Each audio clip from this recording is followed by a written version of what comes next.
from? I'm looking right now. Just calm down, woman. Everything will be fine. We're a little early. I'm 3 minutes early. Give me a second. That's good right there, right?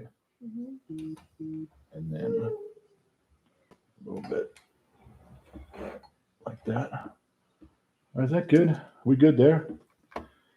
Gen X mom is off camera right now because she's not feeling super well, and she would tell you her hair doesn't look right. But when does a woman ever say their hair looks right? So give me a second. We're just finishing up. So we're good with that. Okay, and I got this stuff here. Is that there? Good here. Got my stuff there. Got my phone. Okay. Hey everyone, they're saying hi to me too. Oh, you got. Well, she can hear you or she can Yeah. see you. Say hello. Hi everyone. And that's Gen X mom. Always in the shadows. Always just off camera. I like the American flag. Yeah, it worked out pretty good, huh? The only thing that I'm bummed about is you can't see Travis's Gen X talks. Yeah, but you're gonna hang that in the garage I know. soon, so. Oh, Harley, man, Harley, you're jumping my shit already. What did he say? It says go take off, so keep your timber limerick. Don't let your meat loaf. Oh That God, fucking guy Harley's got more one-liners than I do. Hey, Smoking Toads on Fridays here, Paradise. Look at all the repeat offenders. How did you guys even get let through the front door? I revoked every one of your memberships. What the fuck, man? All right, you guys, have fun. Take it easy on my old man. Hey, she's gonna go take her pain pills and she's gonna sit. Twinkie powers activated. Yeah, what the fuck, you guys? I know. The kid, I tell you, Christ Almighty.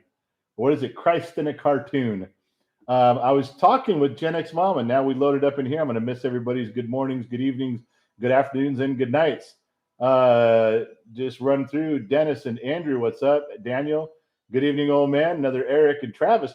There's Travis. We don't have your signs there, but it's tonight. We're going to have to go without it, Travis. I still love you, my man, but we're going to have to skip it for tonight. Travis is the one who engraved our sign that is now being covered by the American flag at the moment. Justin says, "Hey, boss." Fat Joe, old man. Dirtbike, good evening and cheers. RGM says, "Hey, Dad." Perfect night, General Rob. I'm with you, my man. I'm tingly, baby. I got the power. I'm feeling it. Come on, let's hang out. Let's have some drinks. We're just at the bar. We're sitting down at the campfire, man. This is where the cool shit happens. Although we are all stuck here on a Friday night, and that is pretty lame. We used to go out. Remember, we used to go out. We're not going out now. We're settling in. And let's face it, if you are sitting here watching me tonight, let's be honest, you really reached the bottom of the barrel of your weekend, which is good because just think of it this way: it's all up, it's all good from here, it's all up. After this program is over, everything else is going to look great. Your wife's going to tell you to go mow the lawn tomorrow, and you're going to do it happily, with glee. So just, I anchor the grading curve for you on the wrong side. Fuck! I already had my first drink yet. I'm already fucking everything up. Willem, hey boss, is he causing you trouble? No, we're good. Everybody's good. No trouble yet. Just a thought. I thought it was spaghetti night. Generally, you look so pretty in that picture. Till Gen X mom still waiting on my Rolex. She didn't send you a Rolex, man. You're not getting a Rolex. You'd be lucky if you get a bikini picture, man. You're not getting a Rolex. Stephen Bates, $4.99. Greetings from Raleigh, North Carolina. My first live stream. Love your videos, Big Hoss. Well, Stephen, welcome aboard, man. You're not going to feel the same if you watch it very long, though. This is like a train wreck. You can't look away, but god damn, you just got to see how bad it's going to get, don't you? Nicholas Rodriguez. Now, here's a name I know. Yeah, there's a name I know. Nicholas Rodriguez. Look who's back, baby. Bartaloo Bananas is here. Reporting for duty. Fuck! Bartaloo Bananas reporting for duty, General. Happy Friday to you. You got me all fucked up. I was trying to make fun of your name and then I fucked up the delivery. I'm sorry about that. You know, when you guys talk about your names, I remember a lot of you guys' names, but also the picture that's in there is kind of cool too. Kind of sparks my memory on some shit. So yeah, let's go. And we got a lot of stories, a lot of stuff to get to, but all the cool stuff is where? You guys already know. It's at the bottom of the glass. and I'm drinking out of an official Gen X glass that I stole from the merchandising little locker room over there. And as soon as I set it down, Gen X mom went to my wallet and took the money out to pay for the glass. So nothing's for free around here. No free rides. Ass, grass. I shouldn't have said that, huh? No, I wasn't going to say it. I was going to. And Gen X mom is my lawnmower. She's over there barking at me. You can hear when your wife is in the other room, just right in your head. All right, look, let's start off with a drink. Anybody want to say cheers? And then I will go back. I will get to all the yellow tabs. I'm promising you. Oh, look at marvelous, marvelous Miss Miranda. I always think of marvelous Miss Maisel. You know, I love that show. So, God, Miranda, you always put up two glasses. I don't know if I can do two right now. Can we just get started easy? Melissa Pearson's got one raised for me. There we go. Two Bears got, God damn it, Two Bear. One glass, one glass. Anthony's put up one. We got one from putting up two. He's clanking them. Anybody else? No more cheers. There we go. There's some names. There we go. That's some solid. Joey, Peter, JL, Sherry, Bill, Hedger, Talented, all above Two Bear there. Nomad. There. That's what I'm talking about. Okay. Everybody raise your glass and let's get started with the program.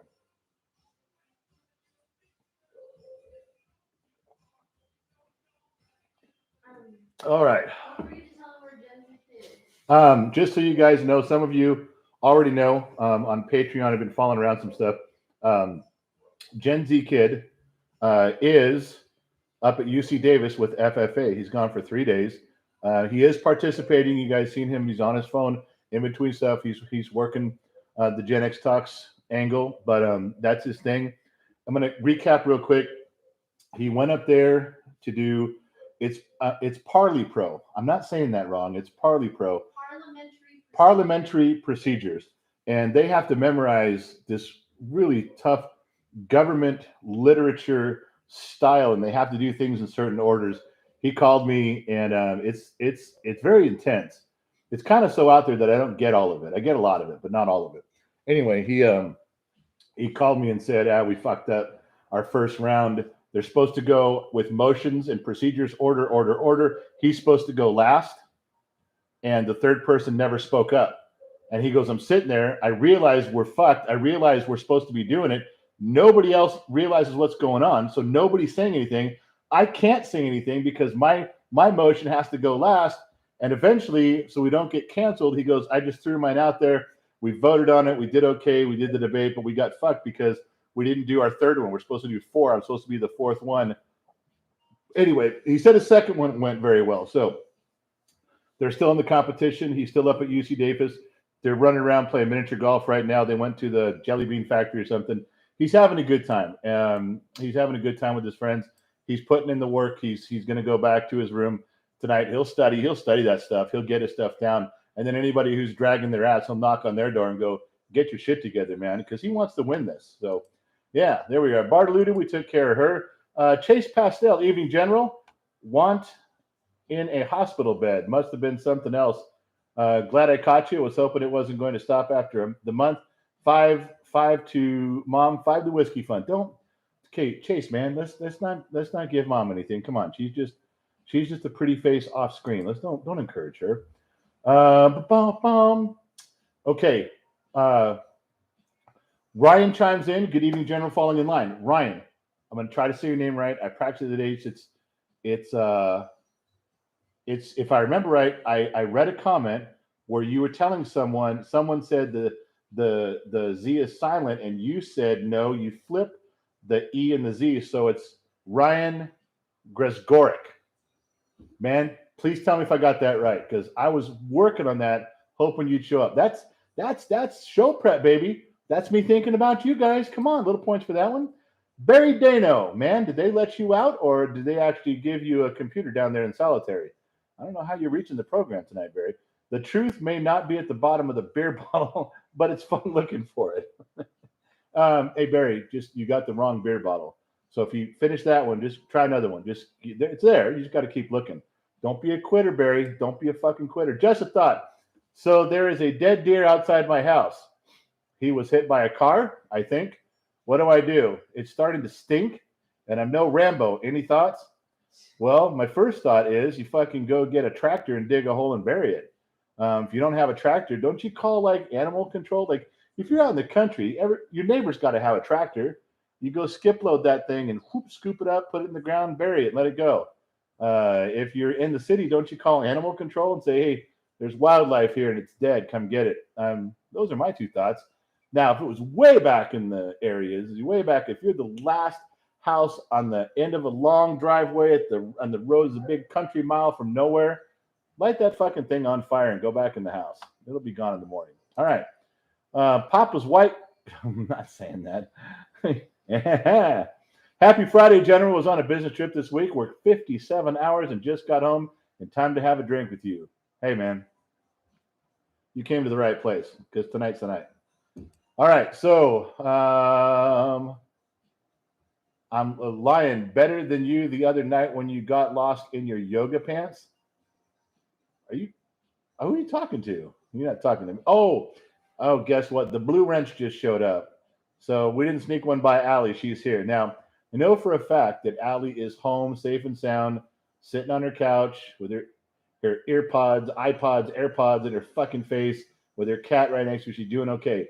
She got off the subway floor. She finally figured out how to get home. I think she went the wrong direction, ended up in the Bronx. But after negotiating with some people, she was able to find her way home. All is good. Justin Abbey, why did they call you the General?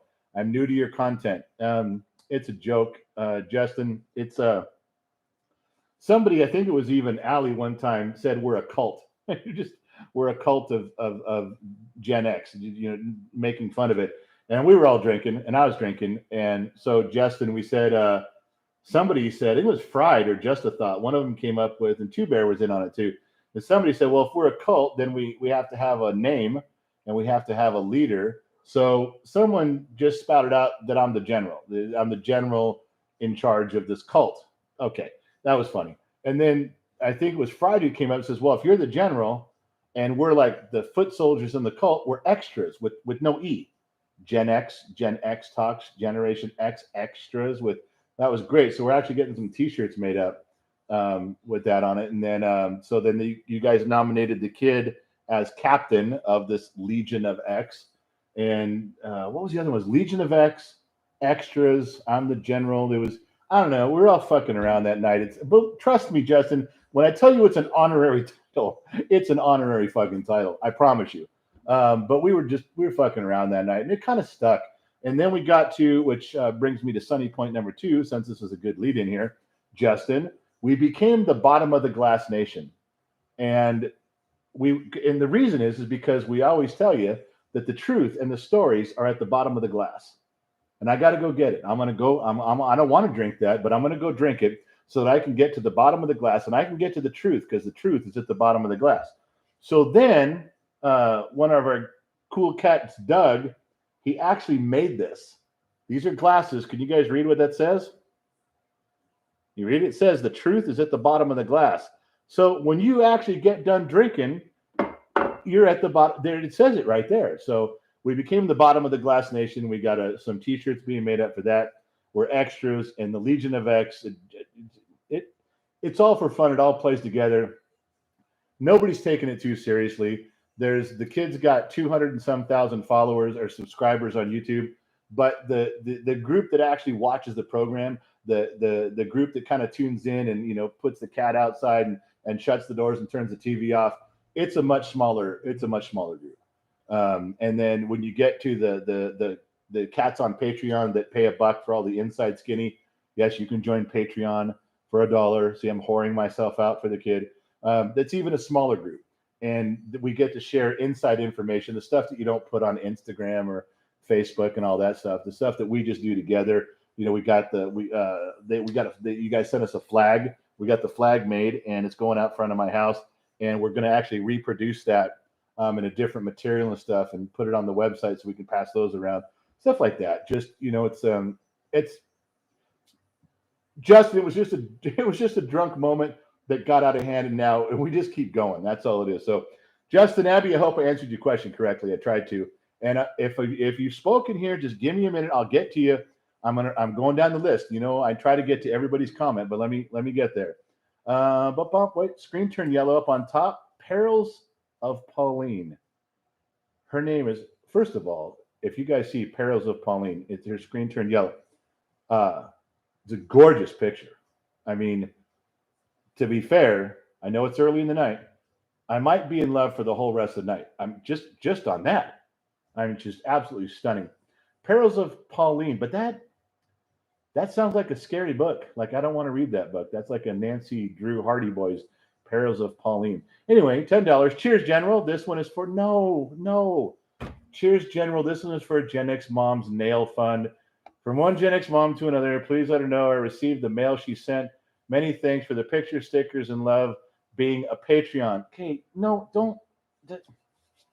Listen, you guys think that she does so much around here, but literally she sits on her ass and eats bonbons and watches Oprah all day long, okay?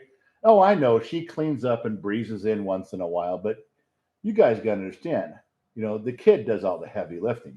I just come in here and tell a bunch of lies all night long, and everybody likes me. The kid does the heavy lifting, and she gets all the praise. This is a backwards world we live in, I'll tell you.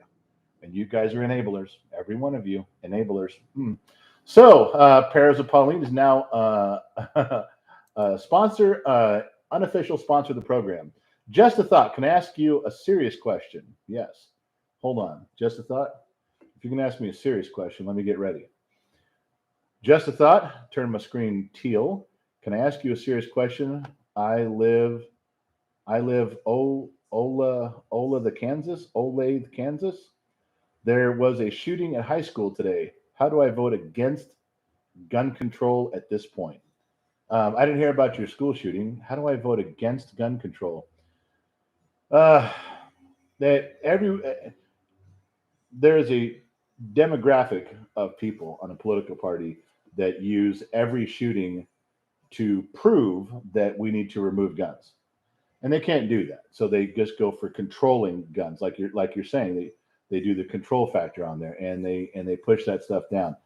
You just have to read every piece of legislation that goes through your every level of government.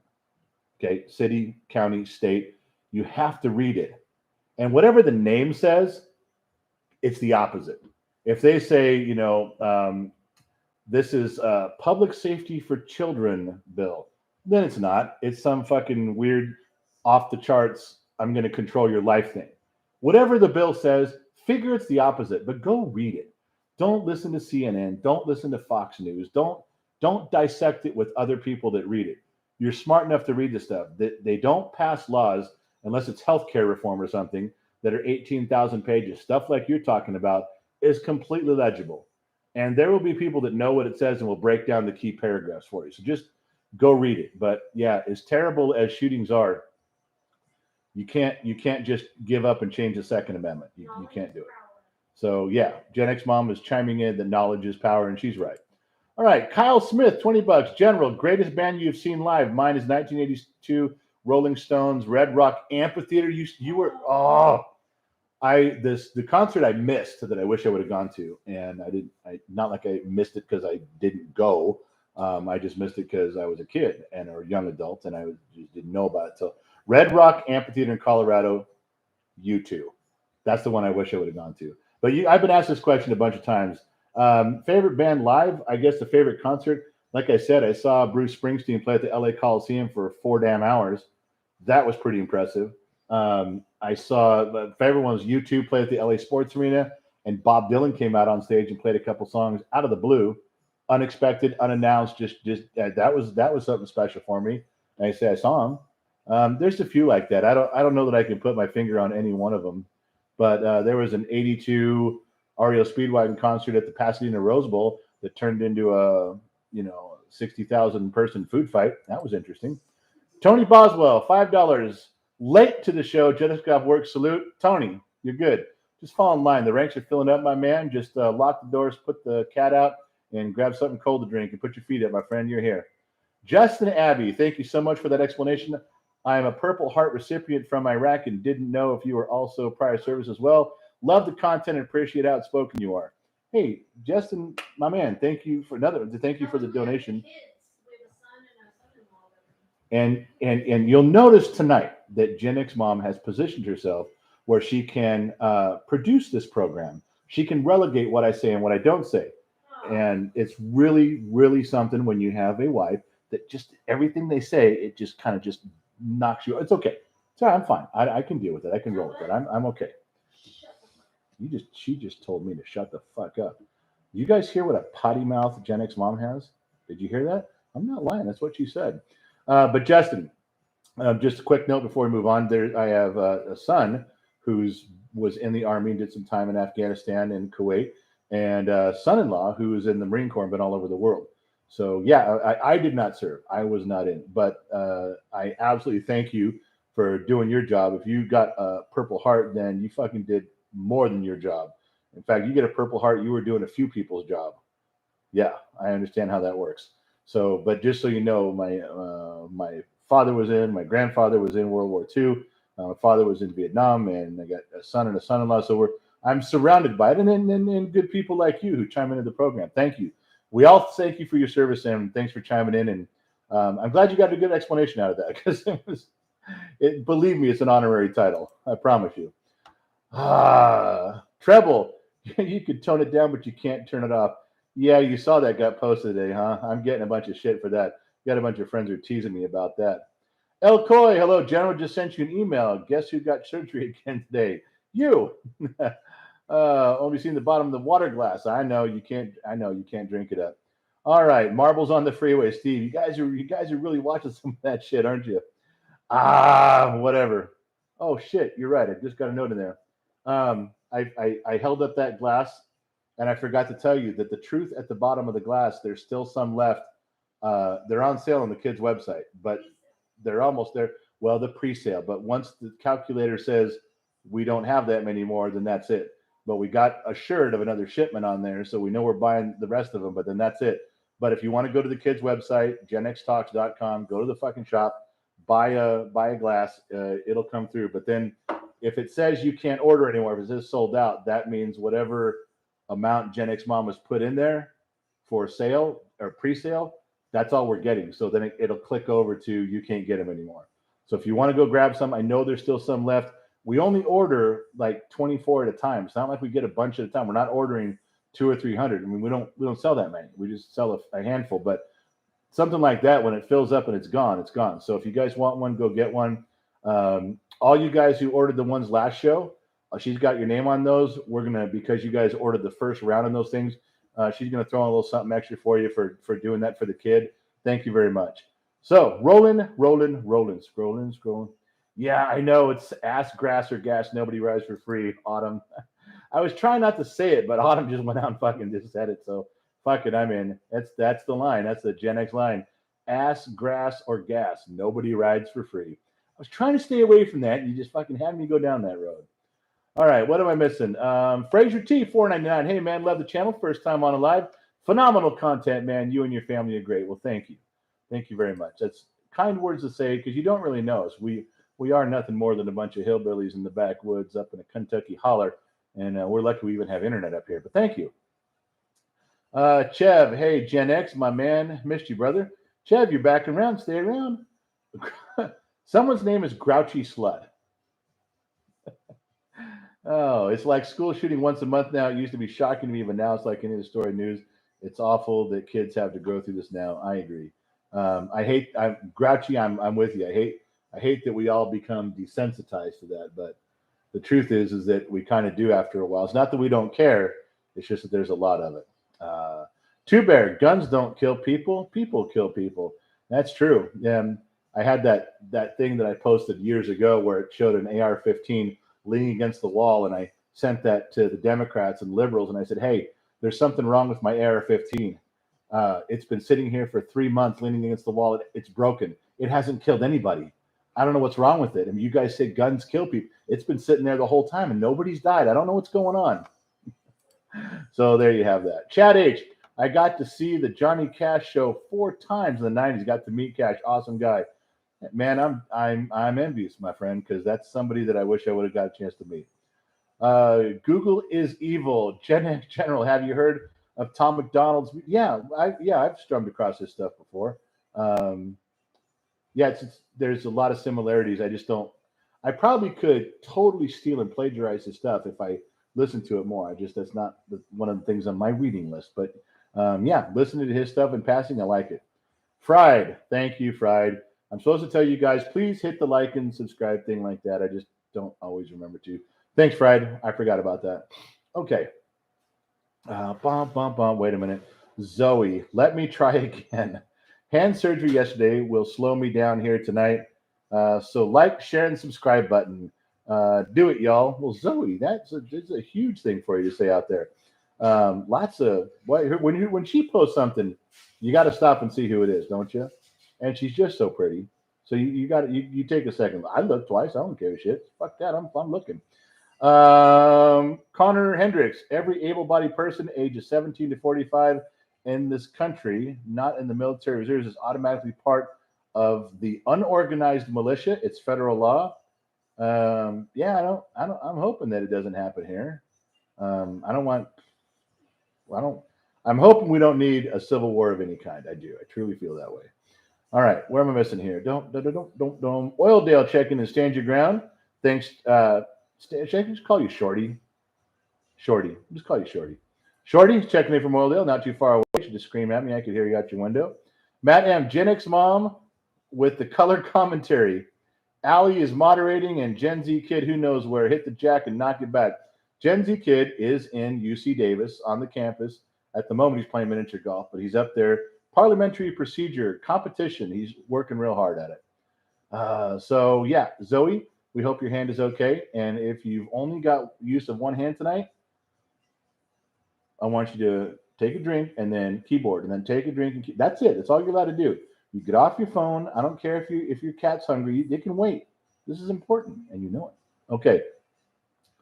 I'm missing a bunch of you here. I'm trying not to. Come on. Two Bear to Gary Mason. Yeah, Gary's going through some shit. Didn't he? Go smoke a toad. Wait, don't all Gen X have potty mouths? Go smoke a toad says, wait, doesn't all Gen Xers have potty mouths? What a fucking terrible thing to say. We don't fucking have goddamn shitty mouths. And what are you talking about? No, not even a little bit. Hold on. Okay, wow. So I'm sitting right here, and Gen X Mom is sending me a link on my phone. Like I'm going to stop the program and click her goddamn link, which it's about a 50-50. When Gen X Mom sends me a link on something, half the time it's interesting and we can have a conversation. Half the time I click on the link, I want that 2 minutes of my life back. And that's consistently. Kyle Smith, General Rolling Stones. We talked to Kyle. Good there. What was the other one? Tony Boswell, $25 for the whiskey fund. My man, Tony, that requires a drink right now. Why? Because I can. And the truth of the story is at the bottom of the glass. No one has asked me for a story. So that means we're not talking, we're not drinking in story time tonight. We're just going to talk the usual stuff, go Ukraine and all that. All right, whatever you guys want. Patrick Bailey sent you $5 on Venmo. Patrick Bay sent $5 on Venmo. Yeah. I will raise you on the Patrick Bay. That motherfucker has been a friend of the program since the beginning of the program. And Patrick Bay also sent $20 last week, just on Venmo, not even on a live stream, just supporting the channel. Just dropped a $20 bill. And the reason I know is because the Venmo app never pops up with anything on my screen ever. And it did one day. I was like, what the fuck is that? It was Patrick. Well, that's why I'm like, yeah, thank you for that. I didn't know if you did it. Also, I'm going to help you guys something, please. I don't mind if you guys write a paragraph. But if you have a question, try to keep it simple so I can get to it. Because if I get 9 paragraphs, I got to read them all. I know I'm not supposed to. Gen Z kid always tells me, don't read all the comments, Dad. Just skip around. I am skipping around, but I'm not trying to. So please, if you guys just write a little bit, I'm going to read them. But, and I don't got nowhere to go tonight. I'm not driving anywhere. I can just go. But trying to get through stuff. So, David, Broken Anvil Fort. Potty mouth, no new nails for you. Oh, David. David got upset at Gen X Mom, and she had a little potty mouth there. And now he said, no new nails for you. David, I would tell you that you hurt Gen X Mom's feelings, and she's going to sit over there and be worried about cussing and not getting her nails done. But if I tell her what you said, you might get a whole earful of the shit you don't like. So let's just skip it. Let's move on. Let's pretend you didn't say anything. We'll pretend she didn't hear anything, and we can all move on from there. For those of you who have been around Gen X Mom, you know that she can flip that switch. All right. Lionheart, $4.99. 2 glasses. I just drank. I got a whole bottle here. It's a brand new bottle.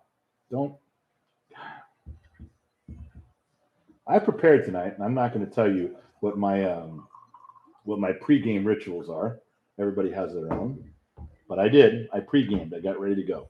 So this isn't a challenge. I'm not trying to get you guys to drink me under the table or me drink you under the table, but I'm letting you know I'm prepared.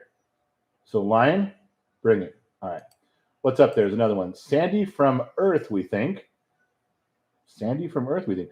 Just curious, when you read the comics silently to yourself, do the characters use their own voice or yours? Oh, I make up. If I'm reading a comic, not that I read comics because I don't. But I'm saying if I did, then because I don't. If I've heard the voice of the comic, the character before, then that's the voice I hear. If not, then I make my own up. I can't read it all the way through with the same voices. No, there's so many voices in my head. It's easy for me. I just pick a few, assign them to what their job is to act that part out in my head, and away we go. Yeah, true story. That's how it works. All right. Bryden Allen, hey, General. Love how you not only have great content, but to read as many comments as possible. I may be a younger Gen Z, but I would love to spend 24 hours as a Gen Xer in the 80s. You, Bryden, it's admirable that you feel that way. But I'm going to go out on a limb. I never speak for Generation X. I'm never in charge of Generation X. But in this one comment with this one situation, I'm going to say something for you.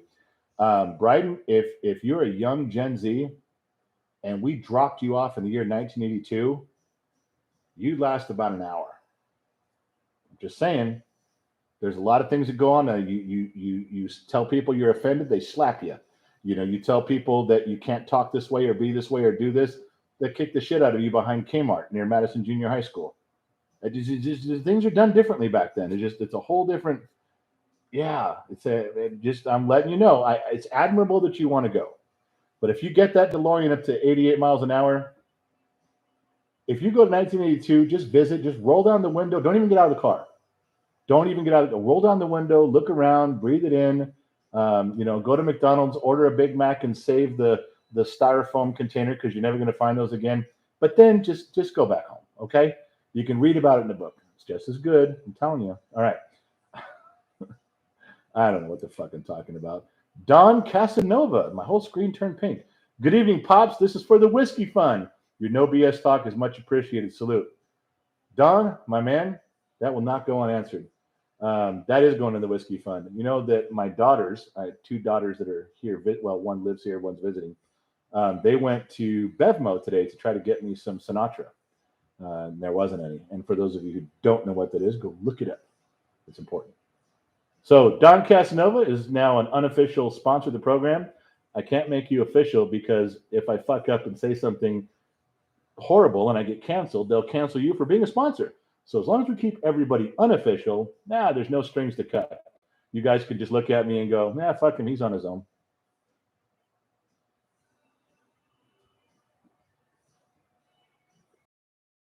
Oh, okay. I had some news too. Fuck, I can't get to the news. Oh, Sandy from Earth, we think, is back. $10. Thanks. One more question. This is Sandy from Earth, we think. You think you're from Earth. You didn't really specify, so thanks. One circumstances said you had to die or be a girl for 24 hours. Which would you choose and what would you do? Wow, it's super easy. If circumstances said you had to die or be a girl for 24 hours, which would you do? I'd be a chick. Do you know how easy it would be to be a girl? I don't know that I speak for every guy. Maybe I don't, and probably I don't. But I thought about this a lot, after I got older. If I was a girl, I would never pay for anything. I would have guys buying me everything. I mean, I don't want to be a girl did and remembering that I was a guy. I did no. But if I was just a girl, I'd always been a girl. In my mind, I was a girl. That's all it was. It was just girl. And then I was a heterosexual girl. I'd have men buying me everything. I'd never work a day of my goddamn life, not even once, because I know from a guy's point of view right now. I'm telling you how hard we work at pleasing women, at wooing women. That's a word. Wooing is a word. Go look it up. It's real.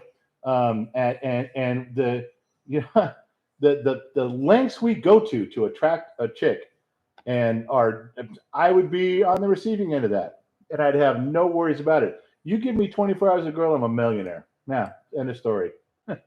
Sandy, hope that answers your question. North Idaho, keep being you. Like I said before, my old man was just like you, and if it wasn't for him, I'd be in jail or in a ditch. Wish I could be a little more like you guys. I think I'm damn good for millennial. Hey, North Idaho, you can be whatever you want. And if you're taking footsteps to follow your old man, then you're taking them. You may not even notice you're doing it. You're looking down on yourself a little bit, but you're following that. If the fact that you recognize it, that you want to be like your old man, you're already predisposed to setting those standards like your old man had. North Idaho, bro, you just keep going in that direction, my man. All right? Don't slow down. You just take those steps. I will tell you something I tell all young men: walk deliberately. Okay? You take deliberate steps. That's what I mean. Dan G says, Gen X Dad rules. Thank you for your service to David. He's talking the other way. Good there. Death before dishonor. I have 2 honorable discharges, and I'm still afraid of my wife. Oh, shit. I don't have any dishonorable discharges. And I'm definitely afraid of my wife, like in a big way. Steve Warren put up 4 glasses. Steve Warren put up 4 shot glasses. Hey, Steve, fuck you. I can't do it, my man. I couldn't do it. I couldn't drink all that right now. We'll get back to you. Joby, I came for the general. Stand for a Twinkie. I am not shitting a purple Twinkie. I know the image that the kid sent me to Houston. I got it. I know he reposted that edited thing about the perfect. I got it. It was in the heat of the moment, man. That's something you say. No purple Twinkies. Fuck. The Corkster 92 499. Really enjoyed your latest Gen X slices with your psychologist Jason. I really hope someone crop dusts him in a room with no ventilation. I have never heard that before. Crop dust him in a room with no ventilation. Yeah, if you guys don't know what Gen X slices are, Gen X Talk slices, the kid now takes moments. He's actually got Allie going back through a ton of videos. Gen X Mom started on one end. She's going through all of the live streams from one end, the old ones. Allie starting the new ones, and they're pulling down moments and just saying, hey, this is funny at this time slot. The kid's going back and he's taking out a slice of a live stream that you guys thought was either very important or just funny or whatever, and he calls it Gen X Talk Slices. And he takes a slice out of a live stream. He's just posting it for you guys, so you guys don't have to go looking for all of them. I'm trying to help, but I don't remember shit. And they say, well, what did you say about this and that last? I tell them I don't know how I fucking lied last time. I don't know what I said. I made the whole thing up. Nothing I ever say is true, and anything that you guys find is important is not mine. I stole it from somebody. I promise you. I have not had an original thought in my head since 1973. I guarantee it. Okay. So, the picture on Patreon. Yeah. Patreon subscribers, it's $1.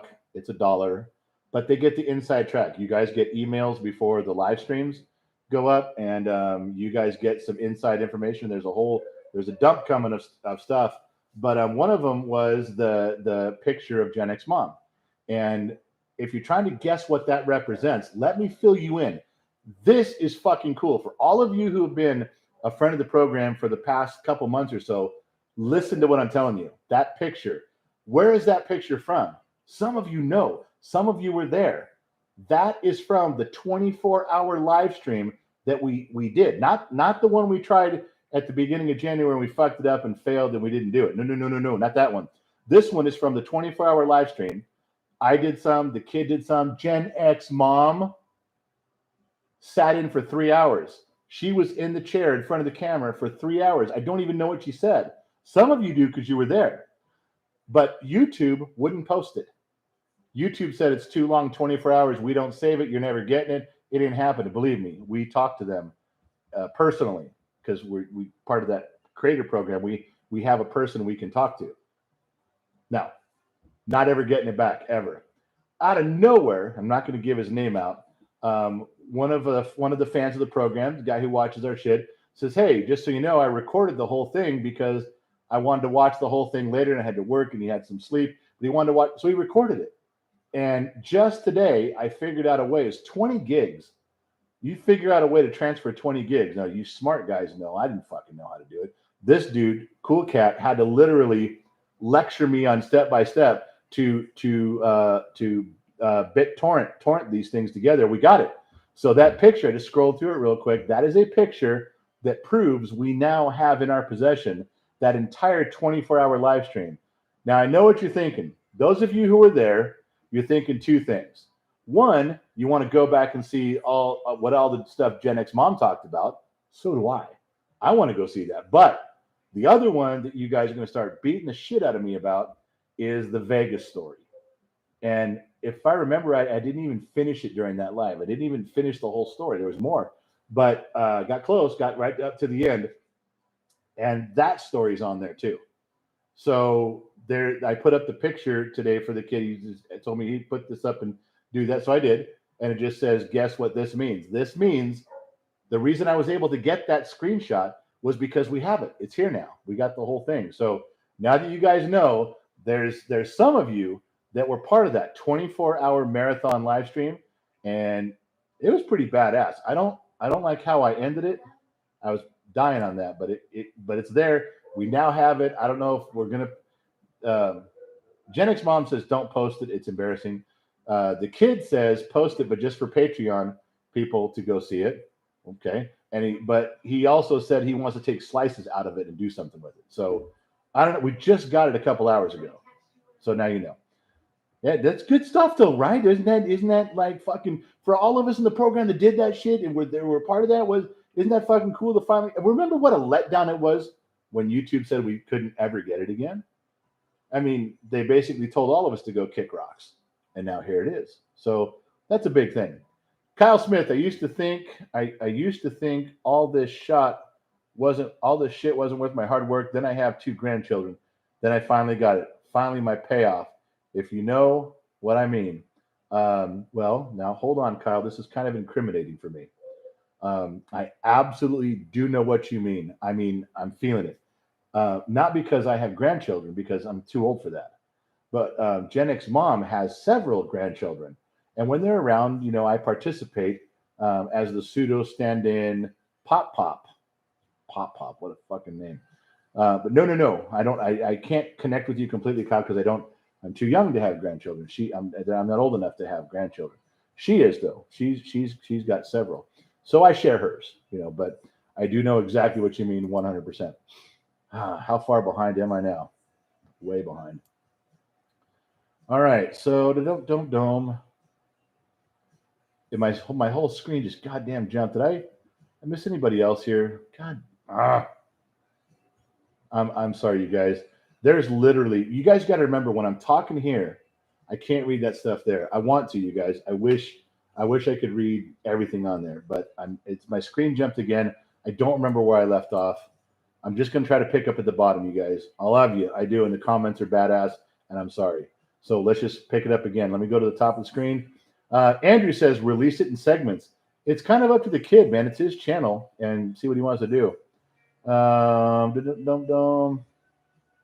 And where am I at here? If you don't have a potty mouth, I can't trust you. Fact of life. Rosa, thank you. Ain't I been saying it? Ain't I been saying it for 10 damn years? JR, as a boomer, I'm glad some Gen X got a little bit of common sense. Well, as a boomer, you're looking down on us, shaking your head, I'm sure. Hey, we're trying, okay? And not just your patience. We're giving it a shot. JR, keep hang with us, man. Don't let go yet. Peter Hahn, what are the chances of getting a Rumble channel going? The kid did. He put up 6 videos and then he just kind of stopped. He has a Rumble channel, or Gen X Talks has one, but he hasn't put up all the videos. They have some rules on putting them up. It takes him some time to do it, and he's been so busy getting his grades back up and getting caught up so he could go to this UC Davis trip. He hasn't had time. But Peter, it's up. If you want to go be a person there, I don't know what they call it, but it's up. I know it's up. He's told me. And he says he's got videos posted there, so we're good. Kevin Grimes. Travis, he's talking to Travis. We're good there.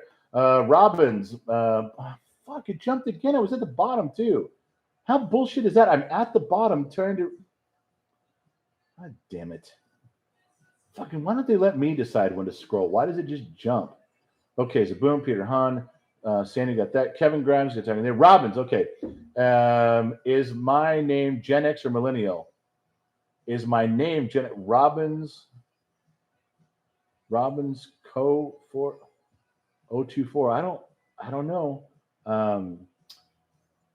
I haven't even been drinking that much, but that's code to me, baby. That's code. I don't know. I'm sorry. Andrew Murda, Purple Twinkie. Andrew, it's part of the video. If you look at the YouTube shorts, he posted that one where I was we went to the drive-thru, and they're like, "Would you like onions on that hamburger?" Oh, perfect. What do you like to drink? Give me a Coke. Perfect. Would you like some napkins? Yeah, I'd napkins. Perfect. Can I get some ranch dressing with my onion rings? Perfect. And the guy says, "Would you like," or the girl, whatever he was, "would you like a drink carrier?" Oh yeah, thanks, man. I would like a drink carrier. Perfect. No, motherfucker. Everything is not perfect. Quit using that fucking word. Quit telling me every fucking thing is perfect. Mix it up a little bit. Don't literally tell me every decision I've made during this drive-through experience for the last 8 minutes is perfect.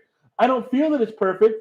I know that the hamburger you give me is not going to be fucking be perfect. It's going to be very good. That's why I'm here. But now you've inundated me with the word perfect 11 fucking times since I got to your little speaker box, and now you're at the window doing it. You're a different person. The person who took the orders over there, you're this person, and you're both saying perfect. I'm perfected out. Not everything is perfect. Not everything is epic. Drop the fucking word epic. Do you fucking kids realize if you use the word epic for everything, then it doesn't mean epic anymore. Now it's just fucking normal because you've used it so many goddamn times that... Breathe. Sorry. Gen X mom's telling me to breathe. All right, I'm trying to breathe. I'm just telling you that I think I'm trying to relate to a world that I don't fit in anymore. Okay? You guys at the drive-thru, I know corporations indoctrinate. You can have your own words, man. You can say, you can joke with people, you can laugh, you can say, hey, buddy, you're 400 pounds. You sure you don't want a Diet Coke? Fuck you. I'll take the regular Coke. I'm okay with that. It's okay. If you say, hey, if you say, let me have the onion rings, you say, hey, man, those onion rings are good. Good choice. It's fucking good onion rings. You can say shit like that. You know that real waiters at real restaurants will tell you when something in the kitchen is fucked up. You go to order, like, yeah, don't have the salmon. I've seen it. It's fucked up tonight. Thank you. That's all I want to hear, some honesty. You don't got to be rude. You just got to be average. I don't know what the fuck I'm talking about. Anyway, Andrew, Purple Twinkie came from that short. I'm sorry I lost my fuck on there, but whatever. Did I just say I lost my fuck? I just lost my fuck on there. I don't even know what that means. You know what that reminds me of? It's a stupid story. I'm sorry. It's a sideline story. I was about to get into a fight in high school. John H. Francis, Polytechnic High School. I think it was 1985. Something happened in the lunch line. Anyway, some altercation in the lunch line. And you start chest bumping, you start talking, you start pushing like that. And I'm usually not that guy. Just so you know, I don't sit around yelling with people and bumping chest and pushing up on people, going, "Go, why don't you go?" I've never been that guy. Just so you know, I know that's typical behavior from first grade up into college. What are you gonna fucking do? Fuck you, make a move.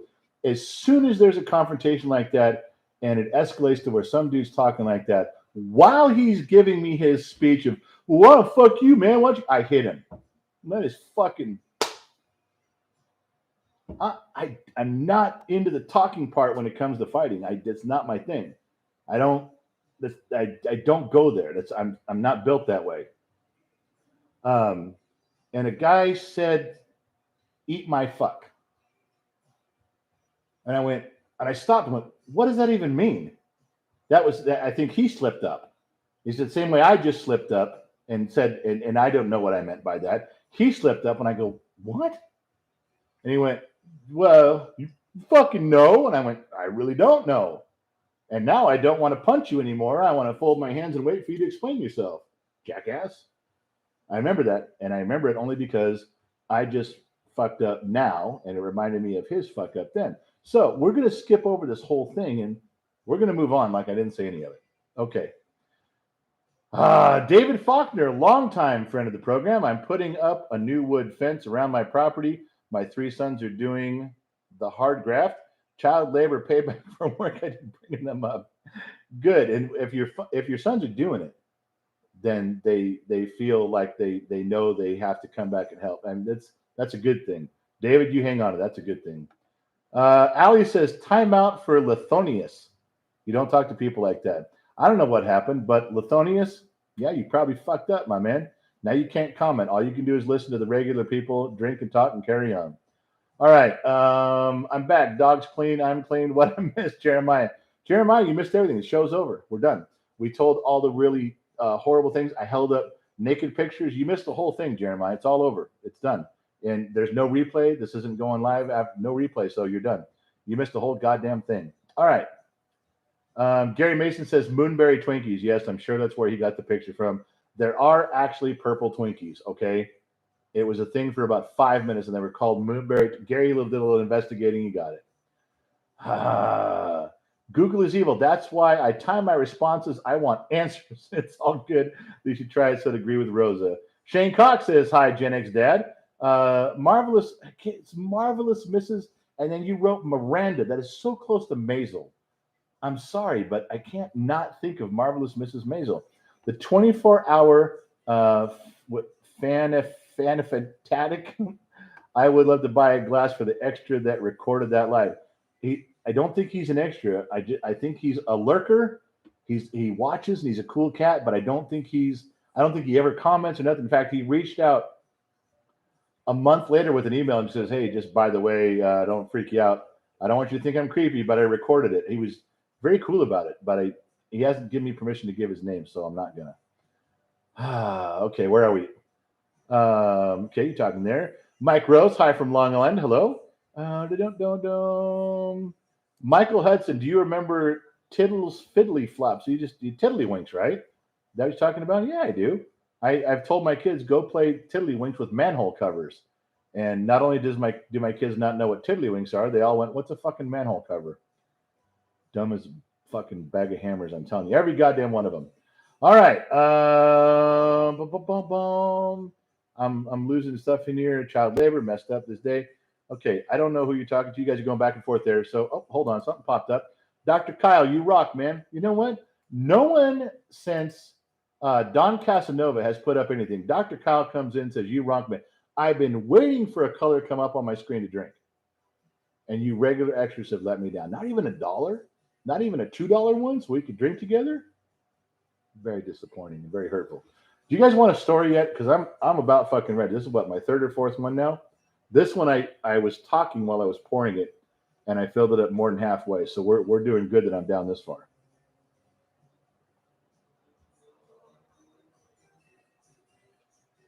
All right, Dirty Knobs, you want the Night Stalker story? It's not as great as you think, okay? I'm going to press pause right here. So if you guys scroll on, you scroll on. If you come up with, if you're donating $1 or something, and there comes one right there. Dr. Kyle, cheers. I drank it, man. I did. I'm with you. You want to drink another one? Fuck it. All right. But you guys are going to get me fucked up fast and early on this. It's a good thing I ate a loaf of bread first.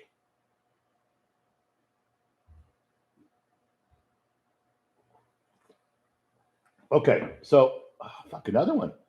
Mr. Bum Fiddly, I bought you a shot and sent you $2, but they took down. Really? That's bullshit. That's not nice. Who did that? Bum Fiddly, do you have another name? And the only reason I ask is because Gen Z Kid texted me and he goes, and I thought he said your name. I thought he said Bum Fiddly. If if you get Bumfiddly's name, he's a basketball player, he's an NBA player's name. I'm gonna fuck this up. God damn, Josh something? I don't know, Bumfiddly. Tell me if I'm right. Or just post it regularly. Don't give me money. Just post it. I'll get to it. But if I'm right on that, that's a nice pull for Gen X Dad. Jake Wildman, do you think the kid could use an old school phone? Jake, you fucking dropped a C note for that question? Really? Fucking my man. Hold on. That gets one over the heart, baby. And you're going to finish out this one. Jake Wildman is now going to put me over the edge, and you're all going to hear some shit that I'm not allowed to tell. And I will answer your phone, Jake, but here you go.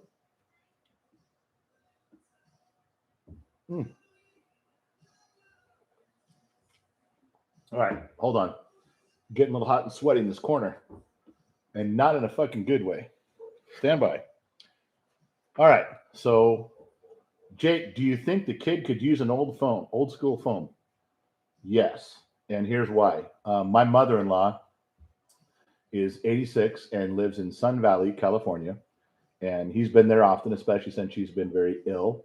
And she has on her wall the rotary phone with the 45-foot fucking cord that Gen X mom used to use when we were kids. Same house as when we were kids. She used to take it, drag that, dial the number. You remember? Ah, fuck! I got the number wrong. Start over. Hang it up. You guys know what I'm talking about. If you don't know what I'm talking about, you're young and laughing your asses off at me. And there's a bunch of Gen Xers raising a glass going, fucking got it. Not funny. Got it. And they know. So Jake, yeah, he can use it. But the first time he was about 7 or 8, and I said, I really want you to go try to use it. He picked it up, and the dial, you know what we're talking about, Jake, right? He puts his finger in. He goes, there's no button. He sees all the dial with the circles. He goes, I don't understand that. Then he grabs the dial and moves it. He goes, how do you line it up? Now he knows how to use it now. But I should have videotaped that. That was fucking hilarious. It really fucking was. So Jake, my man, a C note for the kid with his FFA project. Answers your question. Thank you, my man. You are an unofficial sponsor of the program, which means if I fuck up and say something I'm not supposed to, you can deny all culpability. Probable deniability is what it is. So we're good there. Jake, my man, thank you. Tony Boswell, $5. Tony, fuck, I don't have anything there. But with your $5, Tony, I'm going to drink again. You did this earlier tonight, too. I'm trying to keep up, but you guys are hammering me a little bit. I'm hovering over Barry Daniels. I'm afraid to see what it says. All right, Barry, what you got? Grandchildren are the best. Mine call me Pop Pop. That's what I'm saying. Oldest granddaughter started calling me that a week after she started talking. Yeah, I'm thinking that I've got my wife has a granddaughter that calls me Pop Pop, and then a grandson that calls me Batman. I mean, of course, I'm very much like Batman. I can see the resemblance completely, but I didn't come up with that name. Barry, my man, I'm with you on that. Grandchildren. I'm not old enough to have any yet. All right, so we're going back to the Richard Ramirez story. If you guys don't know who Richard Ramirez is, you can go look him up on your own time, get Wikipedia or something. He was known as the Night Stalker, and he did some really weird shit in LA County. And he would sneak into people's houses, old people that were defenseless, and he would rape and murder them. But he had a stint up in towards our area where we live in the San Fernando Valley in the North Hollywood in that area. He wasn't there a lot, but he was there. By the time he went there, the whole country knew who he fucking was. And we used to go on patrols all night. I was 18 years old, maybe 18. Yeah. And we would just go in teams of 2. And there was hundreds of teams of 2 walking around trying to get a hold of this fella. And cops would come by and shine their light. And we're like, hey, we're just doing the patrol. They didn't question what we were carrying, what we were doing. They knew why we were out there. If they saw 2 dudes going through the neighborhoods in teams of 2, they didn't care if we were packing, strapped, or what. They knew why we were out there. And they knew that motherfucker wasn't going to get he was going to get a casket. He wasn't getting a trial. You catch that motherfucker coming out. Everybody knew what he looked like. The pictures were already out. You see him coming out of a window, you let him come all the way out, and you fucking take that dude down. I guarantee we would have knocked his dick in the dirt. We never found him, never saw him. And but I'm letting you, that was a real Richard Ramirez time that we were out doing that, and there was other dudes doing it with me. It wasn't just me. There was 100 teams of 2 people all over the areas out there taking back our neighborhood, going, you're not going to fuck around like that. But that's the way it was back then. You think right now that you could have a couple of white guys or a couple of black guys or a couple of Mexican guys walking around with weapons and a flashlight at 2 a.m. in a suburb? The cops would be all over your shit, and they tackled all of us down. But back then it was different. Back then it was like, this is our neighborhood. We're working with the cops to protect our neighborhood. They gave us some latitude, and we showed some restraint, depending on the circumstance. But that's how things were back then. It was teamwork. It wasn't, us against them. It was teamwork. That's the way it was. I'm not lying. That's really the fucking way it was. Jeremy Fruth, he spent $5 and laughing his ass off. Man, I don't know if it's something. Jeremy, you laughing with me or at me? Vet Tech Hippie, just a new sub here, looking for drunk stories. Okay. By your picture, Vet Tech, we're gonna have to see some ID. Are you over 18? Because if you're not, you need to leave right now. I guarantee that the longer this program goes on, the more you need to be 18. So I'm saying, disclaimer right now. Vet Tech, you're questionable. So young and pretty in that picture, I just don't goddamn know. But I can't be responsible if you're hearing shit you shouldn't hear. But there's the Richard Ramirez story. It wasn't much of a story, but it did happen. It was a real thing, and that's how we handled it. And just to be clear, that's the way I remember it, give or take a lie or two. So there you go. Mike Rose, I want to buy you a refill. Tell me the truth at the bottom of the glass. Well, Mike, I wasn't going to drink anymore tonight, Mike. Mike Rose, dropped the $10 bill and turned my whole screen yellow. I wasn't going to drink anymore tonight. I was done. In fact, we're coming up on an hour, or we're at an hour. I was just going to hang up. And hang up is a telephone terminology from years ago. But since you asked, I wanted to buy you a refill. I'm putting the cap back on. And Mike, because of you, the program's not going to end. We're going to keep going. And now is when it should get interesting. We can weed out all the people that don't belong here. We can stick with the ones that do, and we'll go from there. All right. There's so much in here. God, I just see Mrs. Maisel said something in there. Yes, that is your name from now on. I'm sorry. It's hard to catch myself and say it right. It really is. Okay. So, EVE. Oh, hold on. I have an EVE story. Hold on. I'm stopping here. I'm talking here. I can't. You give me a second. Wait a minute. What's that one up there? Aber the Ham. Disenfranchised moderate millennial here. Thank you for the throwbacks to the days when people thought critically instead of following the herd. Cheers. Aber, that was fucking well said, which means you are well read, which also means you can pack up your gear and walk across that line, and Gen X welcomes you to the family, my friend. I promise you. All right. I have an EVE story. She doesn't know I have an EVE story, but I do. And it's partially an apology. EVE has been a friend of the program for so long I can't even remember. One night, the live stream was over, and as you guys know, at the end of the live stream, when you guys are saying goodbye and see you later, catch you on the flip side and all, I stay on there. Even though I'm not on camera, I get a few minutes where I can interact with you guys, and I'll type some stuff. Hey, thanks for showing up, and I'll talk individually.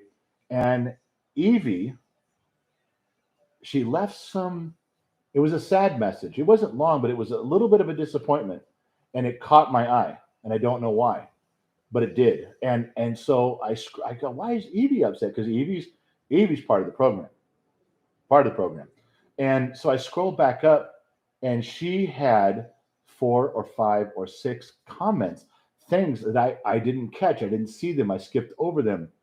And then the end comment at the end of the night, at the end of the program, was a little bit of a disappointment. Like, okay, you didn't answer any of my questions, but I'll see you next time. She didn't say those words. That would be too direct. But it's something like that. And I felt so horrible about it because I went back and read her stuff, and I'm like, how did I miss Evie? I mean, you guys, we will learn the names of each other. We all, You guys know, if you're a friend of the program, Nogo's been around, Fried's been around, Two Bear, everybody, we all know each other. We know each other by name. We know what we think and we talk. And I missed Evie. I don't know how I did it. So Evie, I don't remember what I missed, but I remember the very end that I did miss. And I apologize. I would never intentionally skip over something you were saying, my dear. I wouldn't. You've been a loyal friend to us since the beginning, and I'm trying to read all the comments. I know that's my failing technique in this, and I fuck everything up. But Evie, just so you know, I apologize. EVE, my dad stood by, take care of it because you're not going to get another one. That went for all for all electronics. Yeah, after my phone broke in high school, I didn't have a phone, so I got it myself when I was 19. Yeah, your dad was right, Evie. I'm the same way. VTech says I'm 30. Okay, your picture's not 30.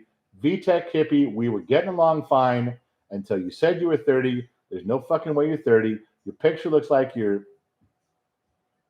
19, 18 years old. You know, you could lie to your friends and I'll lie to mine, but let's not lie to each other. Okay, let's go. All right. Okay, so oh shit, something green came up and I missed it.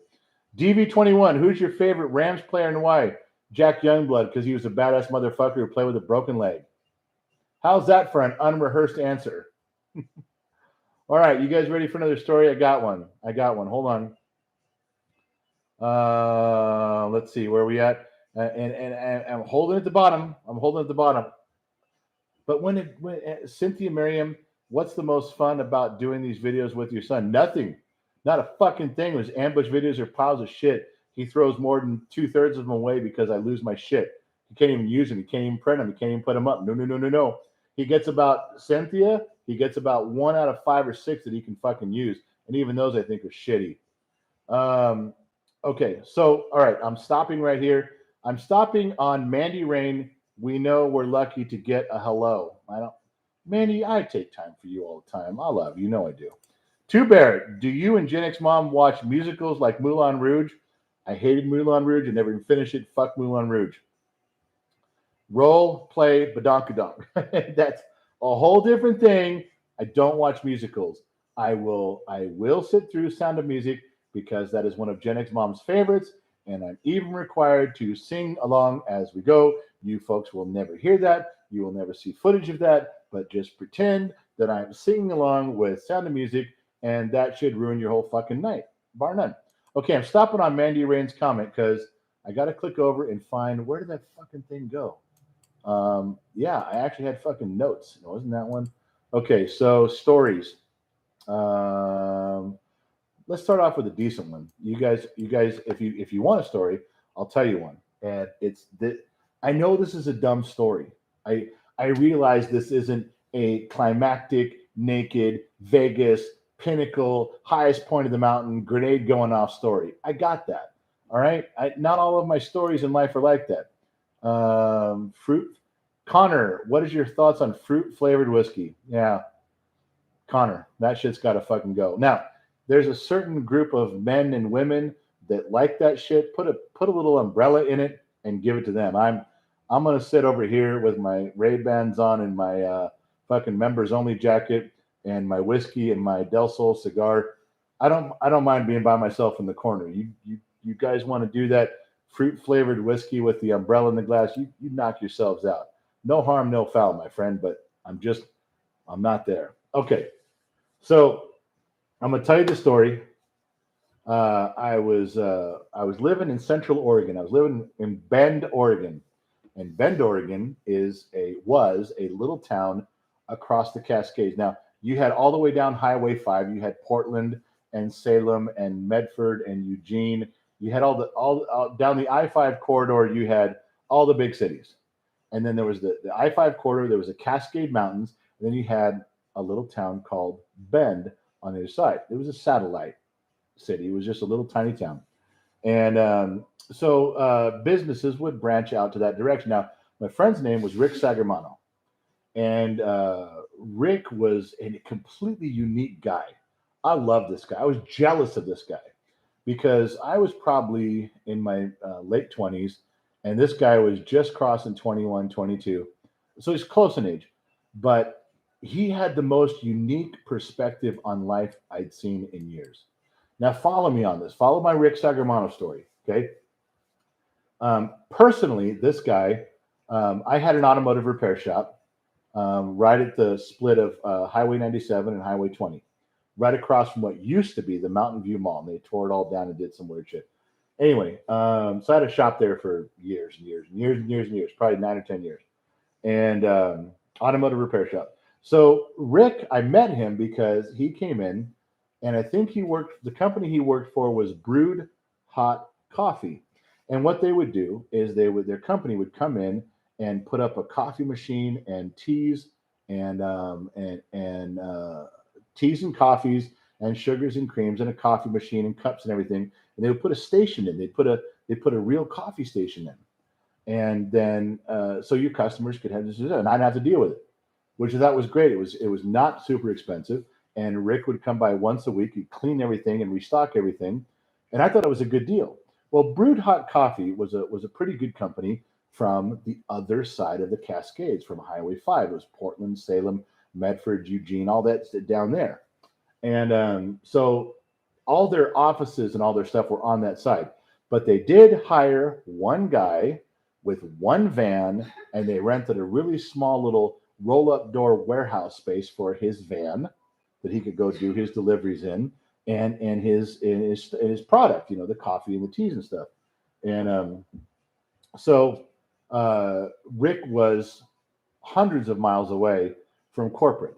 He was kind of on his own because he didn't go back to the company meetings. And he was a satellite operation, and he did a really good job. And he had this blonde curly hair tied back like Sammy Hagar into a ponytail, and he was just a cool, friendly cat. I dug this guy. I don't know him anymore, but I did. So anyway, so Rick Sagermano is working in Central Oregon, doing all this stuff over there. He's working with our shop. He's putting in the coffee and doing his stuff, and he's driving a van. He's got a company van. He very rarely is on that side of the hill. Now hold on a second, because the truth is at the bottom of this glass, and I need to tell you the truth on Rick and this dumb little story I'm about to unfold on you. And I have to go get the rest of the story. If you want it to be interesting, you want the truth of the story, we all got to go to the bottom of the glass. The truth is at the bottom of the glass. We are the bottom of the glass nation. I'm obligated.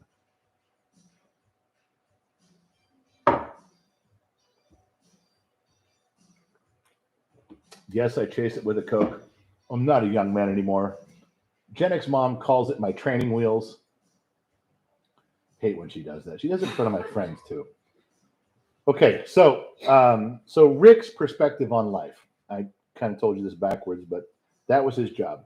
But he would leave um, every winter, probably about September or October, and he would leave the country and he would go down to the South Pacific. He would go to the Caribbean, and he would hang out there for a few months and come home. And he came home with the same perspective every time, but the same stories every time. He says, you don't know how lucky we are. Even if we have two old cars as Americans, we have so much more than everybody else. We have a house. And he loved being down there. He loved working on boats, and he'd find scrap jobs down there. And he'd live in the Bahamas one year, the Caribbean. He'd move around. Every year he'd go someplace tropical and come home. Now, no wife, no girlfriend, no kids. And he had an arrangement with Brewed Hot Coffee where he could leave and do that because he kept the job for a long time. So things were working famously, and I was always envious of this guy. I'm like, how do you fucking go do that? It's great, man. I mean, I have kids and stuff, and I can't. And he really just enjoyed traveling, being single. He really did. And he always had the greatest stories. Cyber Bullets, $5. Drink one water for this, please. All right. Cyber Bullets, you are literally the first person who's ever dropped a $5 bill and told me to drink water. All right, Cyber Bullets, are we happy now? We'll continue with the story. We good, my man? All right. Am I slurring my words or something? Did he drop that on me because I'm fucking up? I mean, I feel pretty good. I got the buzz going on, but I haven't crossed that line yet, have I? All right. So Rick does this every year, and every year he comes back with these great stories about where he's been and what he's done, and I always want to listen. And he starts his delivery route again in spring, and like I told you, he works pretty much away from the company. He doesn't go to company meetings. He drives over there once every 3 months and just makes an appearance and says, "Hey, I'm Rick. Remember me?" They send him all the stuff across the hill. Everything's good. So one day he shows up at my shop and he says this. He goes, "You got to come out to my van." Now he's got an old delivery box van, like an old Chevy box van, and it runs good. And I've helped him keep it running and done some stuff for him. But he goes, "You got to come check this out." And I'm like, "All right, what am I checking out?" I walk out there, and he's got this stereo system in his fucking van. I mean, big amp, new speakers. It's fucking loud. I said, "That's far out, man. It's really good." And so he does his thing and leaves. And a week later, he comes back doing his normal route. And he's in there and he goes, "Hey, he goes, I got to call, he goes, I got to call a pager. He goes, I got to call a corporate." I said, "Oh, you just use the phone right here." So he picks the phone, he calls corporate. Now, this is how his conversation went with corporate. Rick's on the phone. He goes, "Yeah, this is Rick Sagermano. I'm calling from Bend. No, I need. Oh, you do? Okay, hang on. Yeah, I'll get right. I'll get to that. But I'm calling you because you guys. Oh, you do? Yeah. No, I'll hold." He waits and he goes, "Yeah," and he's clearly been put through to his boss. He goes, "No, it's hey, yeah, it's Rick. No, I got everything. No, no, you're not. You got it. Oh, you do? Okay, hang on. I'll wait." He puts it in. He says, "You want me to talk to the president of the company?" So he's on with the president, and he takes a minute. He goes, "Hey, you want me to talk to the president of the company?" He said, "All right, knock yourself out, man." And this is what Rick says. He goes, "No, yeah." He goes, "Yeah, I know who you are. Yeah, yes, I put a stereo in the company truck." "Well, yeah, it was a lot of money." "Well, no, it's about 1,700. No, yes, I did spend company money on. It's in the company truck." And the guy's yelling. I can hear the president of the company screaming through the phone. And Rick, in somewhat disbelief and in a regular tone, he goes, "Yeah, no, I got you. You sound very upset. I understand. I didn't get authorization." "Okay, listen, I don't think you're being fair about this." To the president of the company, he tells the guy, "You're not being fair." "Well, you haven't even heard the stereo yet. I mean, how could you judge? You didn't even listen to it." "Hello?" I swear to God, the fucking guy at that time in life, that would have been like charging $3,000 or $4,000 now on the company credit card to put a stereo in your old Chevy delivery truck, and then telling the president of the company that he's fucking not being fair because he hasn't heard it yet. It was worth every fucking dime. I seriously just lost my fucking shit. I almost closed up the shop and went home for the day because I didn't think anything could top that. I thought my day's complete. I'm never going to hear anything this cool again. Oh, Rick Sagermano with his big heart. That's what he fucking said, man. He told. I don't think he worked there much longer, and then he kind of disappeared off into the sunset. But you know that dude just went back to work on boats in the Caribbean and just hang out down there. And that's just a perspective on life that I never quite had. Now, one part of it I want to assume was very Gen X, where you're getting out there and you're doing your shit, becoming who you want, living where you want, and traveling how you want. Not giving a fuck. But I got to admit now, looking back, the part about him with that stereo was very late millennial or Gen Z Now, the way he conversated, he tried to pull it out like a Gen Xer would talk about that shit, but fuck. Oh, okay. There's my Rick Sagamano story. All right, now you guys know. Jesus Christ. I just and the people I run across in my life that have stories way cooler than mine. All my stories are made up. I have to read a book and that's not true. I can't read. I have to watch a movie and get a story because I don't have any stories. I haven't had an original thought since 1973. But that story was real because it was someone else's. It wasn't mine. Um, I'll tell you a sideline one to the Gen Z kid fucking up trying to get his COVID test. So with the school district, so he get approved to go to UC Davis and get on the bus and do all the shit, and he fucked it up. So I raced around driving, getting him there, pulled him out of class, raced him across town. He made his appointment by 30 seconds. He goes through the line for his COVID test, and there's a line of kids, 2 lines, and they're there for their COVID test, and he forgot his wallet. No way to prove who he is. And, you got Nurse Ratchet on the other side of the table. And for Gen X, we all know what that means when I say Nurse Ratchet. We all do. And she's like, you don't have your license. You're not getting your COVID test. Now, most kids would tuck tail and walk away. They fucked up. And Gen Z kids stand there. He's already waited through this fucking line. There's 2 lines. He's got 30 kids behind him. And I'm standing off in the wings watching. Now, I'm assuming he's going to call for me and go, Dad, can you help me fix this and straighten this shit out? Which I would have come in there with my typical charm and tried to work the situation. But he didn't ask. He didn't ask me for a goddamn thing. Instead, I'm standing there just off a little bit, and he tells the nurse, he goes, okay, hold on. Let me look on my phone right here. There's my school ID. There's my name. There's my shit. They kind of accept it, but like, well, you're on your phone. You could be pulling up anything. It could be fake. It could be fraudulent. He's like, it's the school website. That's who I am. He looks over at the other line. Remember, there's 2 lines of kids, and there's 2 girls that he just knows. He knows who they are, and he goes over to those. He points to those girls and says, "Hey, those girls know me." They hear that and look over and says, "Hey, yeah, there," and they say his name. That's the kid. That's the kid. They say his name. He looks back at the nurse and goes, "I have now produced 2 eyewitnesses to who I am. Who else has brought to this table eyewitnesses to verify who I am?" And the nurse bought it.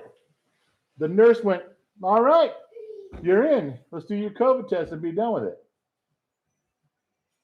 Now, I remember calling my mother after that and going, "Can you believe what he did?" And she said, "Yeah, he's almost outshining the stupid shit you did," which isn't true. I was a very honorable young man growing up. I would never.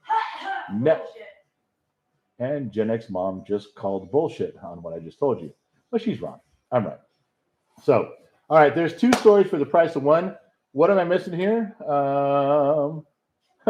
Low Country Joe 2, $4.99. Doesn't that make it our time, Mr. Hand? Dude, you haven't heard it yet, man.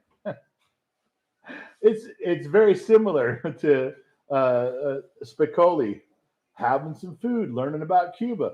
I've been thinking about this, Mr. Hand. If I'm here and you're here, doesn't that make it our time? And certainly there's nothing wrong with a little feasting on our time. Low Country Joe, $4.99, well spent, my friend. I'm with you on that. Tony Boswell, Gen X Dad is a solid person, and you don't find that in people these days. I come to support and read the comments because people today can't carry the conversation. No fucking shit, they can't. All right, what did I miss on here? Everyone keeps asking me favorite comics. I don't have favorite because I don't read comics. I'm never going to read comics. I've never read comics. I don't have a stack of them from the 70s in my closet. So why do you keep asking me about comics? Okay. All right, where we at? Allie, you still doing your job? I don't see any blue wrenches, and everybody can't be behaving. Okay, so Marvelous Mrs. Maisel Miranda, she put a bell up. She didn't say why, but I think it's part of the bullshit bell. If you guys watch the big shows, You know what the bullshit bell is from the times when Kid and I do the big shows in the bullshit bell. That I'm not talking about that. Miranda, Gen X Mom says thank you. Mandy Rain says smiling, laughing, and hearts for Gen X Mom. Mandy's Rain, you got to stop that shit. Don't encourage her. Gers Taco, 94 Quake story. I was 7 living in Silmar. Cheers. I didn't have it. I was living out of town, and Gen X Mom was in Burbank, so she was just a couple miles from the epicenter. Yeah, it's a fucked up mess. I felt it where I was, but I was more out of town. But it wasn't anything like what you guys went through with shit collapsing. That's something. Perils of Pauline wants to go watch Fast Times at Ridgemont High. Yeah, me too. That makes me want to watch it. Boom, boom, boom, boom. Okay, Lumpkin Joe. Scott, my back went out. Do you have a remedy? Scott Cruz, my back went out. Do you have a remedy? Yeah, pain pills, whiskey, and a Singapore hooker, and you'll be fine. Two Bear, Zed's dead. Terry M, what about Jack Gold Medal? It's okay. It tasted about the same. There's other Terry. There's other Jack Daniels that give you a different taste. It really does. Chris Townsend, people are soft. I raised my boys not to be soft. Made them earn everything they got. It's not my job to be their friend. It's to raise them. That is so much true with that. I see a lot of millennials raising their kids, being their friend. They want to communicate. They want to bond with them, and they want to be their buddy, their friend. And I'm telling you right now, everybody, press pause. I've been on this planet over 50 years. I've raised 32 children. I'm going to tell you some things that I know that are small absolutes. Kids need structure, organization, and boundaries. I know they fight you on every one of those from the time they're 2 all the way till they're 18. But if you stick to that, don't be their friend, be their fucking parent. I promise you, if you go down that road, if you're in that direction, you're going to be fine. They will come back one day. You're playing the long game. You're not playing the short game. You parents who play the short game by taking away their cell phone for 5 minutes, putting them in a 5-minute timeout, and being their buddy and connecting and hugging, and we're just okay. We're friends. You're going to fucking lose. In the long run, your kids are going to turn out to be piles of shit, and you're going to be walking around making excuses for everything they do, and it's because you didn't do your job right as a parent. And believe me, it's not easy. I fucked up being a parent. I fucked up being a person more than most of you combined. Pick 10 of you in the comments thread right now. Group 10 of you together. Stack your shit against mine. I fucked up more than you. I am the king of fucked up of Island of Misfit Toys. That's me. I get the crown. However, in the course of fucking shit up and being around for a long time, you learn stuff. Kids need boundaries and structure and discipline. They enjoy it. They need it. They can't survive and thrive without it. And if you don't believe that's true, just ask the blind man. He saw it too. And then you can hang up and get the fuck on, because just click off, man. Because if we can't see eye to eye on that, then the rest of this is all fortuitous. Lucky? Unlucky. Unfortuitous? Is unfortuitous a word? Let's see, I've been drinking a little bit, so I got the rest of it is unimportant. Fuck, I don't know what I'm saying, but I don't know that word part. I know the other part of what I said was right, but the fortuitous part was probably wrong. Just fucking parent the way you're supposed to. Quit dicking around. All right. Okay, so no colored screens, and nobody's asking any questions. Where we at? Nobody likes Lionheart. Nobody likes the Charlie in the box except for me. Lionheart, there's 2 of us. I do too. Micros click off. All right, you guys, you get what I'm saying. I'm not trying to fuck. Kyle Weeks, as a millennial, I completely agree with you. I wish everyone else did too. All right, one tiny comment on this thread from all you guys. Kyle Weeks, my man. But take everything away from that one fucking thing. All right.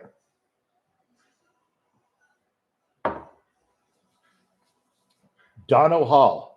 What about the time freshman year kid wanted to shoot up the school and I told the other kid in our neighborhood for help?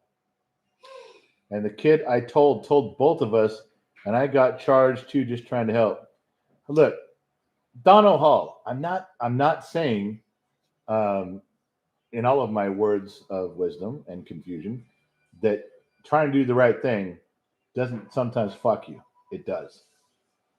But you do the honorable and right thing and stick to it. Who gives a shit? If you got to go over that cliff, fucking go over it. Yeah, I would just tell you that. Cameron, why keep up the great work, bud? Why keep up the great? Cameron Grant said, why keep up the great work? Well, thank you for calling it great work.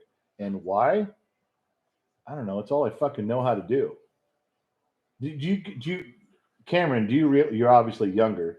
Do you realize that there's like 10 million Gen Xers out there that think that the words I'm saying are just average, they're just normal, they're not great, they're not spontaneous, they're not fulfilling? There's 10 million people going, why the fuck is this guy talking? He's saying the same shit I say every day.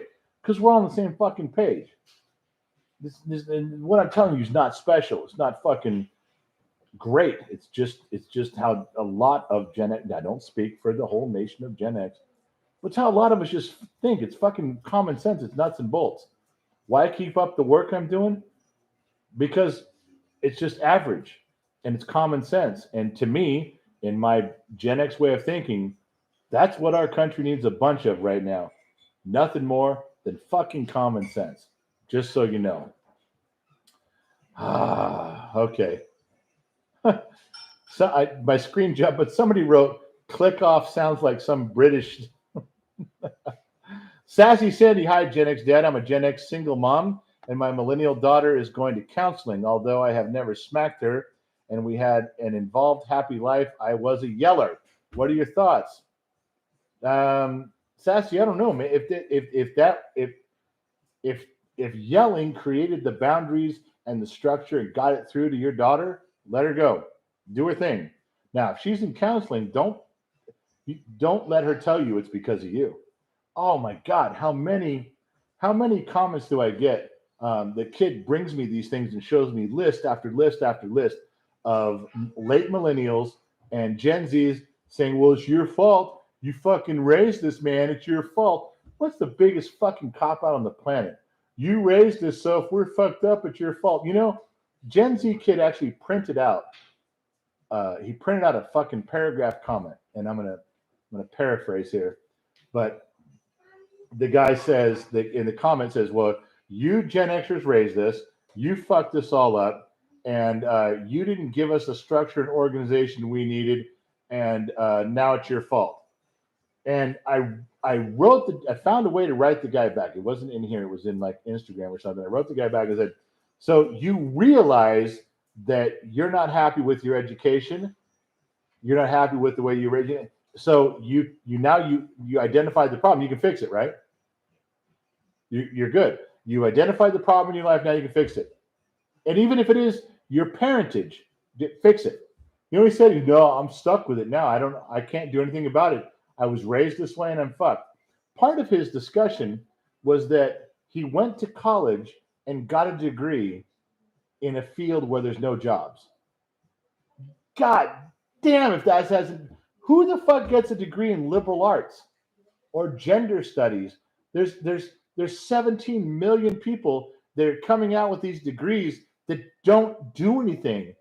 But no. When you're in college, you got all these professors. No. These are good things. You got to in racial studies and gender studies and liberal arts. You go get those degrees. To do what? Political commentary in the middle of the night on an AM radio station in New York City? Is that what it's for? What the fuck are you doing? But again, the indoctrination of all these kids, all from all junior high, high school, and college, to act this way and think this way and be this way and get these degrees, and then they're bitching at us because you have no way to fucking use it. We didn't fucking tell you to do that. No, we did not.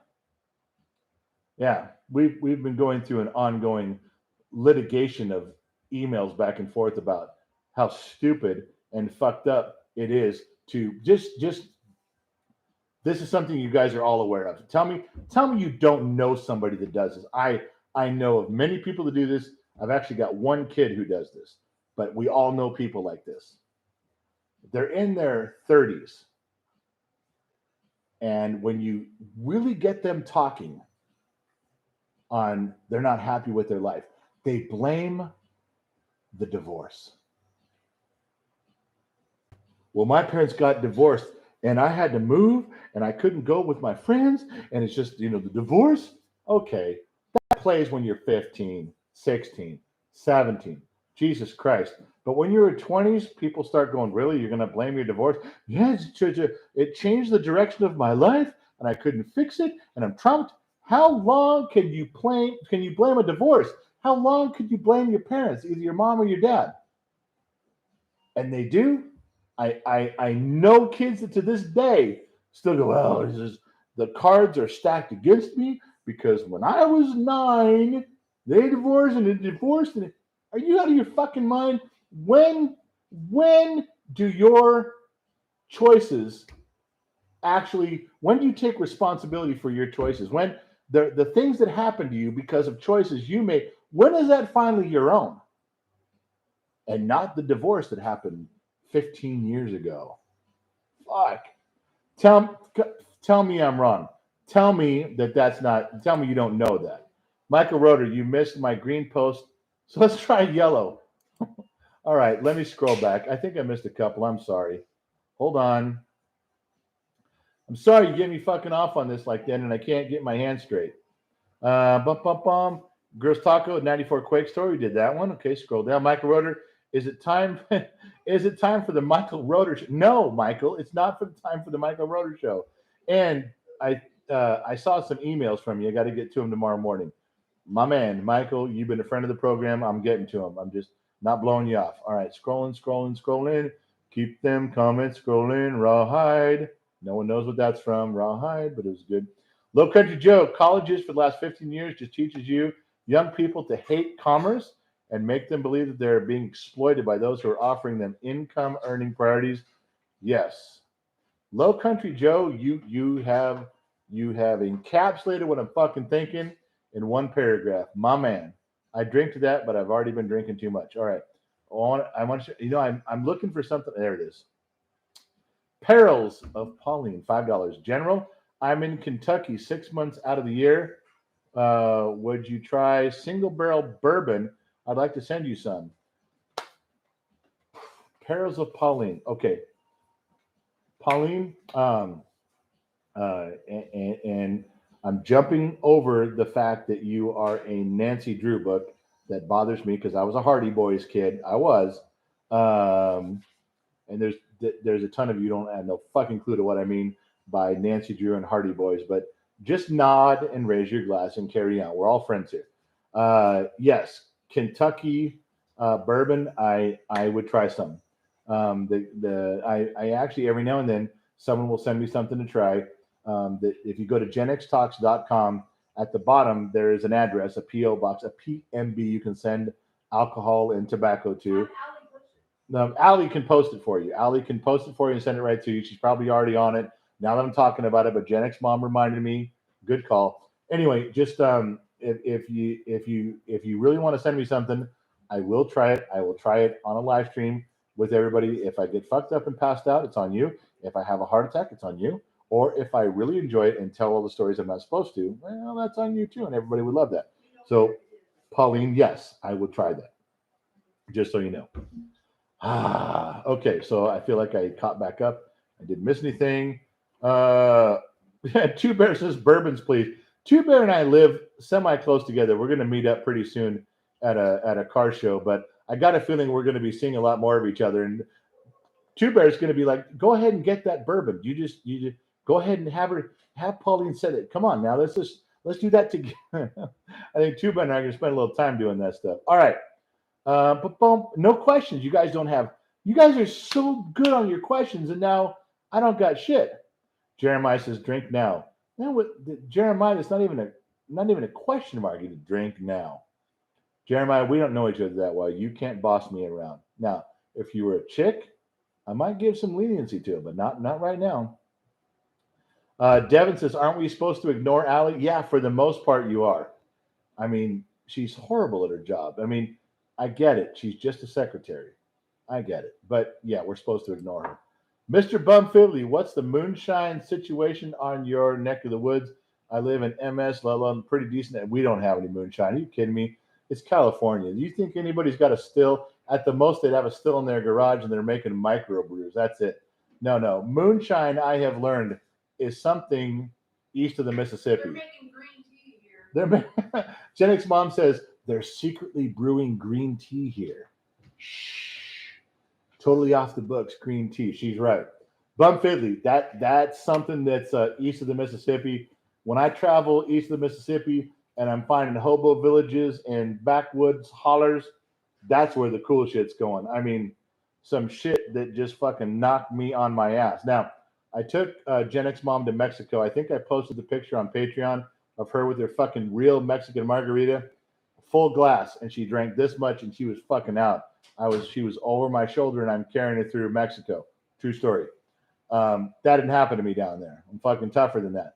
However, when I get east of the Mississippi and you motherfuckers back there with your stills out in the swamps and the woods and the shit where you can't find anybody doing anything, that shit, you guys give me a mason jar with this much in the bottom, I get one sip, I'm fucking done. You make me feel like a city boy, square one. I'm telling you, you guys got some of the best hooch back there I've ever seen in my goddamn life.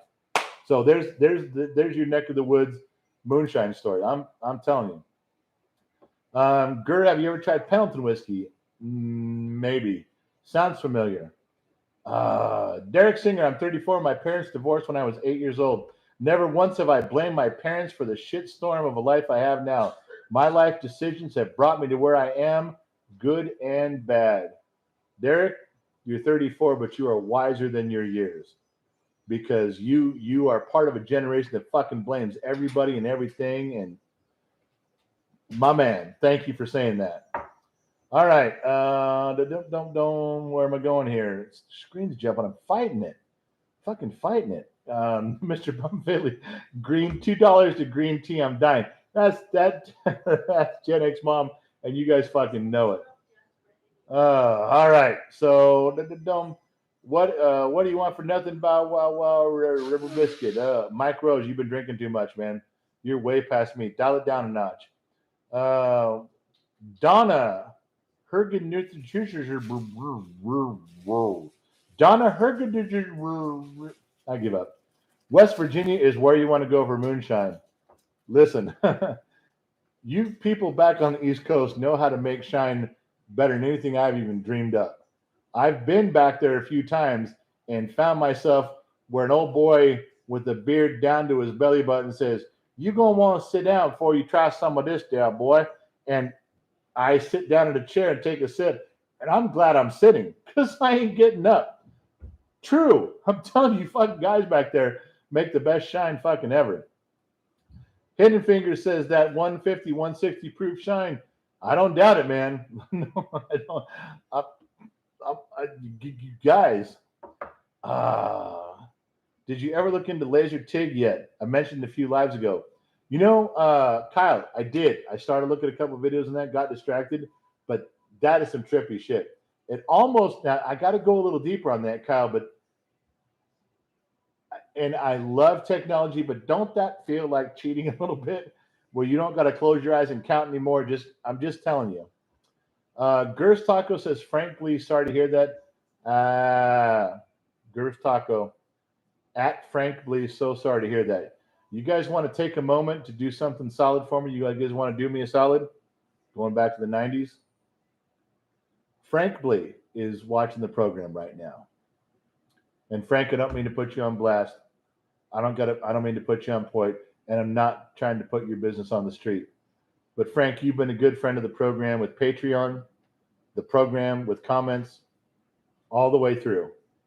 And Frank just the middle of last night, lost his wife. Been a battle. She was home. I'm not saying she was giving up, but it was time for her to for her to make a choice. And my man Frank sat there as life slipped away and he lost his best friend. And at that moment, Frank was fucking alone. And if you guys have never experienced that, I hope you never do. But you're gonna. Some of us are. And I can't tell you what Frank's going through right now. I haven't experienced that yet. God be good, my best friend is still sitting here. She almost left. She left twice and came back. But Frank lost his best friend. You guys want to raise a glass? You want to take 5 seconds out of your life for a real moment? You want to raise a glass? You want to say something nice in the comments to a man who deserves it, who needs it, who wants a little solidarity? What's 1 minute out of a live stream in the middle of the night with a bunch of people that can do something right? Frank Blee is sitting alone watching this program without his best friend, without his soulmate. Your life gets to carry on. But Frank's struggling right now. Frank, I promise you on the program, there's a bunch of people who love you. We just don't have any way. There's nothing we can do to fix this, man. We can't. And all the words of I'm sorry and things will get better is all bullshit. And you know it, Frank.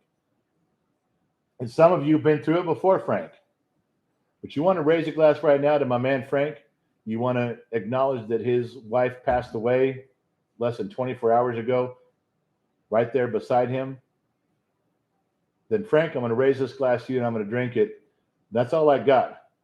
I can't sit there with you, my man. All I can do is give you words. When you email me, I will email you back. When you text me or call me, I will call you back. But right now, in this situation, this is all I can do is go be as strong as you fucking can be. That's it. There's no other words. Oh, your wife's in a better place and all the bullshit everybody always says. None of that's going to make you feel better. So I'm going to give it to you at street level. I'm going to give you Gen X down at nuts and bolts level. This fucking sucks and it's going to hurt like a motherfucker. And all I can tell you is in the limited fashion that I can be there and others can be around you, we're going to stand as close to you as you let us.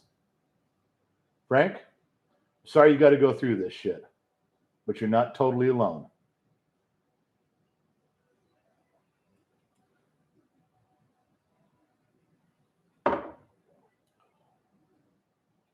And I didn't even chase it. That's my cheers to you, Frank. Just so you know how I feel about that. I don't know if anybody else is going to say it. Anybody's done there. But if you got a chance to read all that stuff, you fucking read it, Frank. Because those are people that are in the moment that didn't know. Some of them didn't know. Patreon people did, but they didn't know. And they're going to extend a sentence or two to you. It's not fake. Frank, my man, wish I could do more. You let me know if I can. You got my phone number. I gave it to you today in Patreon. Told you text me or you call me. Don't do it right now. I'm in the middle of a program, but Frank. All right. Seriously. All right. Let's try not to. It's a thing. We all got to deal with it. I don't want to say let's move on. We all have to deal with it. Okay. But you can have that in the back of your mind, and we can still try to pick Frank up by having a good time, man. Let's go. When I die, you guys better have a fucking party, and not because you like me being gone. You better have a party in a good way. All right. I remember one time not too long ago, I asked Gen Z kid, I said, hey, what do you, I sat Gen Z kid down, I said, what are you going to do? What are you going to do when I'm gone? And he looked at me, he goes, you mean after the party? That kid meant it in a fucking bad way. He meant after we're done celebrating, you're fucking gone. Ryan says, sorry, Frank, $10. Mike Rose, $2. Here's to you, Frank. See, Frank, there's a ton of shit in here, man. Look at all the comments that people are saying. Read that shit. Read every fucking one of it. Save this live stream. Go back over it again if you need to. That's some people that have real feelings just like you. Just like you'd have something for them. They got something for you. Don't forget that. It's symbiotic, man. It is. It's all the way around. It's words, but what else do we got to give you but words, Frank? My man. And if I put you on blast like that, I'm sorry. But it's important. I felt it was. And it is. Still is. All right. Rome says, when I go, delete my history. Yeah, Gen X mom, that's her first job, is to go to all my computers and delete all the history and to delete all the shit we've done that we have on film. She needs to go. I need to leave this world, and she needs to sit as a saint with a halo. That's not going to happen if all of our history is out there. Okay. Where am I at? Are we done with story time? Do we have another one? We have a few of those. Okay. These are not. I'm trying not to drink anymore. I know you guys always drop $20, drink, $20, drink, and then I get all fucked up. So I'm trying to stay away from that. But I do have another couple stories there. Jennifer says Gen X got to stick together. She's not wrong. She's not fucking wrong, because one day there won't be much but a handful of us left. You guys know that. You guys know that's how it's going to turn out. I won't be one of them because I'm one of the older Gen X's, but you younger Gen X's, it's all that's going to be left is a handful. You guys are going to have to lock arms lockstep, to just get by. All right, so is Wisdom Seeker's Larve. Is Gen Z kid your biological son? Wisdom, I would come up with something pithy to say that if you guys have seen on Patreon and Instagram the pictures of us side by side, you wouldn't even ask that question. I did for a while because he looked an awful lot like the UPS driver, and I questioned Gen X mom. And at first she's like, well, I think he's yours. Maybe. It looks like you. Now we've gotten to the point where she looks confidently and goes, okay, he's totally not the UPS drivers. I mean, you guys look the same. And I agree with that. So we're good. Now there's no questions anymore. Yes, he is mine. Fane Johnson, you motherfucker. Fane Johnson just pierced my fucking soul. He wrote, "Drink up, Grandpa." Fane, you need to self-block yourself from this program. You need to just hang up. You need to go outside of the curb, sit under a streetlight, and punch yourself in the nutsack until you remember that was a horrible thing to say. Fane Johnson. You got me right here, buddy. You got me right here. No-Go dropped $2. Chased by the cop story. I'm curious. No. I don't have a... No. Yes, you do. Chase... What? Yes, you do. Gen X mom trying to blow my cover, and she's wrong. You have many. Shh. Just choose one. You're fucking with my people here. Chased by the cop story. No-Go. No, I don't have that. I don't have a... All right, I might have one.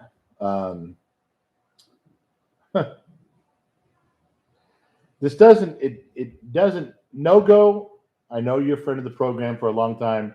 You were on every platform, talking I got it. But I don't, all right, I only have one story of being chased by the police. Okay, you gotta stop fucking with me. You're staying in your lane because you're jumping my route, and you know, Gen X mom, her words just knock you fucking over. Okay, the one and only cop story I've got from my youth. Just one time when I made a mistake. Okay, so I was driving a red '69 Ford Mustang that I had done a little work to. And I was, for those of you who want to Google map, I was leaving the San Fernando Valley, Latuna Canyon, and I was heading west. Latuna Canyon becomes Roscoe Boulevard. It had to have been 1 a.m. Now, there's nobody on the road back then. This was 85, 86. There's nobody out there in the middle of the night. It's an industrial stretch of town once you get onto Roscoe. And I'm heading towards the 5 freeway. It's a big, huge, fucking long underpass, multiple freeways, spaghetti bowl type of thing. And for those of you who have lived in Vegas, you know what the term spaghetti bowl means. Anyway, so I wasn't even doing anything wrong. I swear, it wasn't even my fault. And Kate, you can't huff, you can't chirp comments like that when I'm in the middle of a story. I'm talking to my friends here. Gosh, just fucking gets in there. Okay. So anyway, left Latuna Canyon, heading west. 1-ish, midnight-ish, something. Shoom, heading out. Get to Roscoe Boulevard. It gets straight. Boom. I'm going on about 80, 75 or 80. And I kind of look on a side street, industrial area. On a side street is a cop car that had pulled someone over, which means they're out of their car. The doors are open and they're conducting their business. Boom. I go by. Now, I did glance to the right and see them. I saw them, not a big deal. And I thought to myself, okay, can't get back in their fucking cars and shut the doors and close the hood and put their seatbelts on and, adjust the radio and take it. They're busy. So, shoom. But I did drive the whole time in my rearview mirror, which, just so you know, and a lot of us Gen Xers will tell you this. When we were in our youth, we drove more in the rear view mirror than looking forward. I know that can't possibly sound right to you guys. I know it can't. I know to a bunch of younger generation, well, you don't drive more in the rear view. Come on, you're just saying that. No, when you're in your youth and as a Gen Xer, and you've grown up in the suburbs of any town, there's a couple things you learn. One of them is to, now tell me if I'm wrong. Gen Xers out there, correct me if I'm fucking lying. You drive more in your rear view mirror looking at what's coming up behind you because you can see what's going on in front of you, but you drive almost as much in the rear view as you do forward. What's the other thing you learn? In the daytime, when you pass a cop on the side or coming at you, what do you learn how to do? You learn how to do this. Do you look in your rearview mirror like this? At the cop behind you, parked or went past you? Do you do this? You're driving along, No. You know what you learn as a Gen X kid growing up in that time period? You learn when a cop comes up beside you, pulls up, drives you sideways and like coming by you, you do this.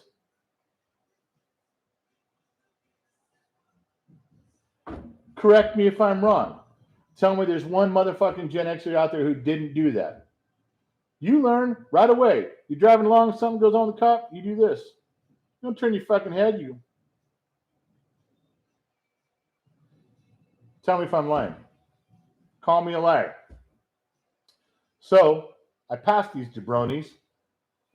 Boom. And I look to my right. I'm like, all right, there they go. And what do I do the rest of the time? Looking like this.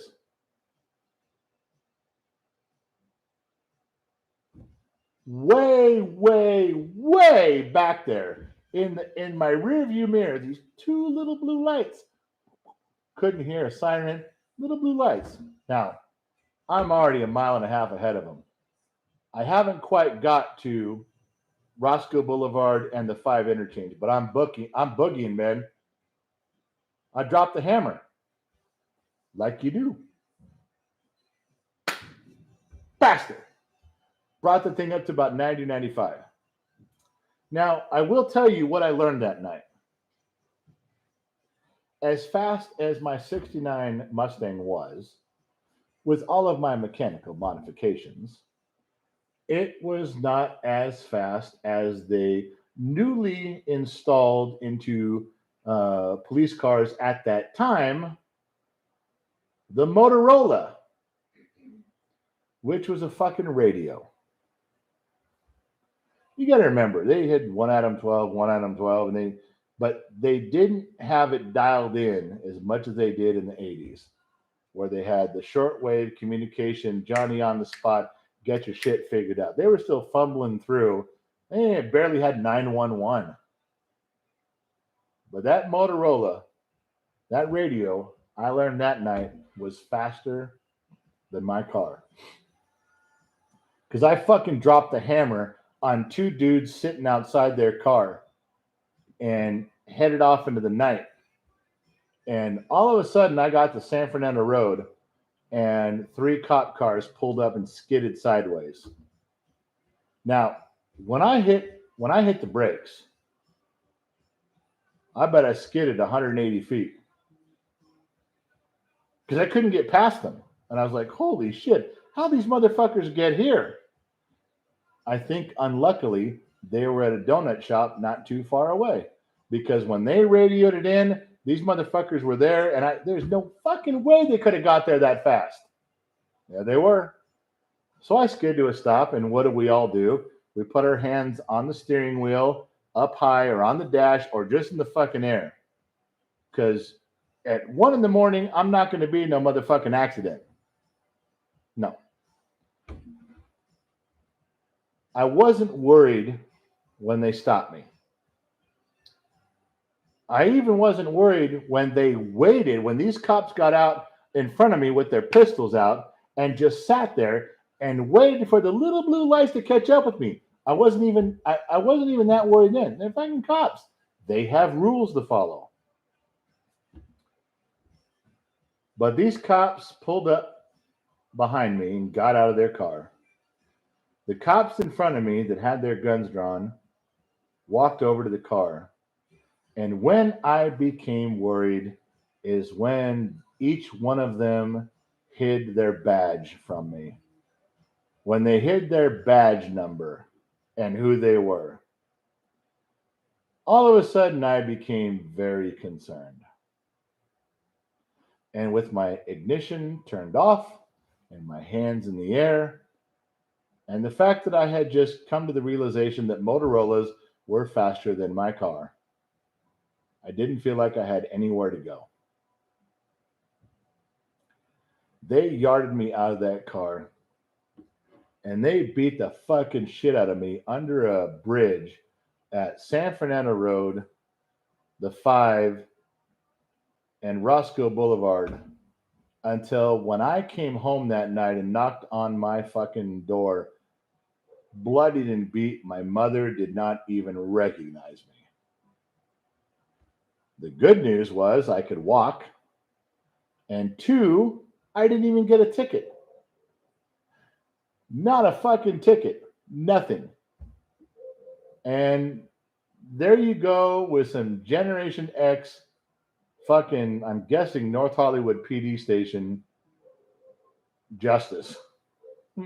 They picked some kid, and I think they kept beating me because at the time, I could take a punch.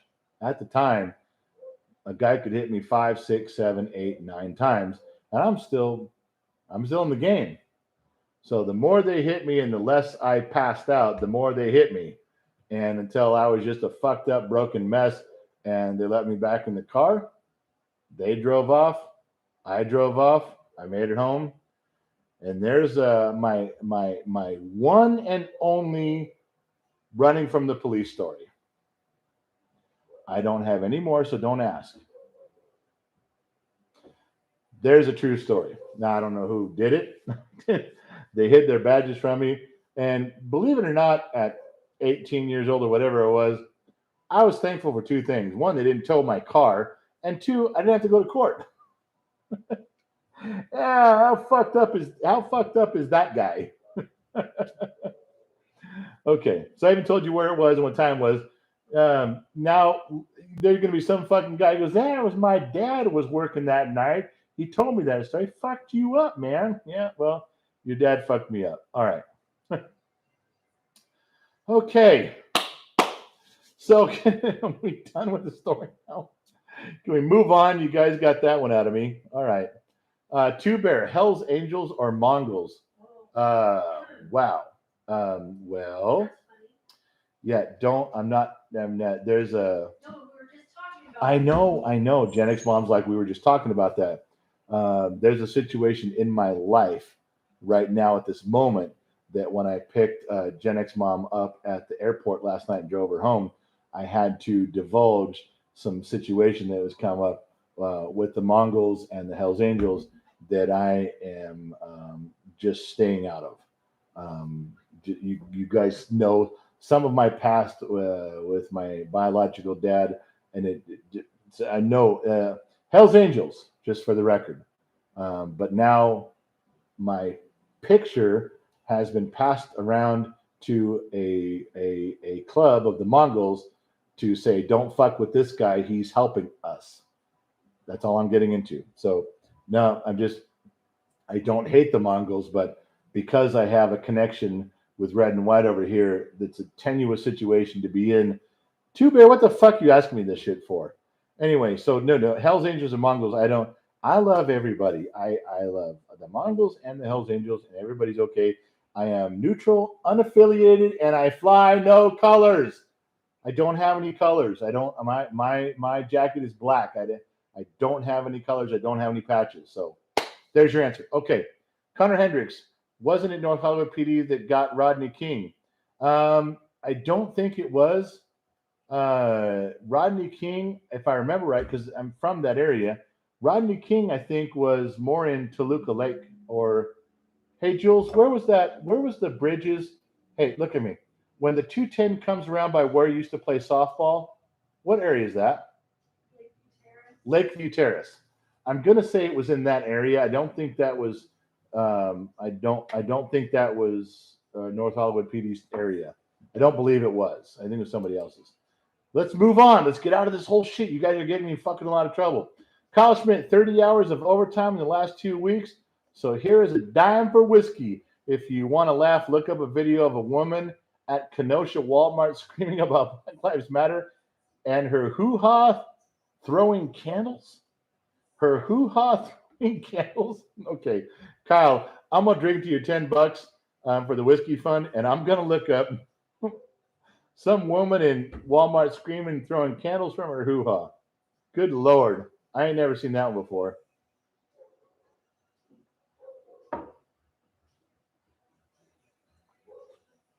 All right, people with that shit. Frank Blee, my anniversary and birthday are in 17 days. Ouch. Fuck. Yeah, Frank, man, just, the universe is just rolling over you right fucking now. Frank, you live through this, and I promise you, there's nothing you can't handle. And when I say nothing, I mean fucking nothing. You're going over this better than most of us, but remind me again when it's close, my friend, and we're going to talk on your birthday. You got my fucking number.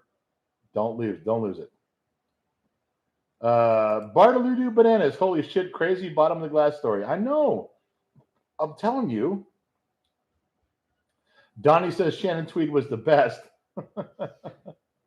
Oh, God. Sounds like an OnlyFans page. Look, man, I'm They only had those back then. There was no OnlyFans pages back then, Gen X Mom says. How would you know? Yeah. 976 numbers. Gen X Mom said all you had back then was 976 numbers. All right. Who even fucking remembers 976 numbers? And Gen X Mom, how the fuck do you know what a 976 number was? I knew you back then. You were a straight-laced Christian Catholic girl type thing. There's no fucking way you knew what that was. Okay, where are we at?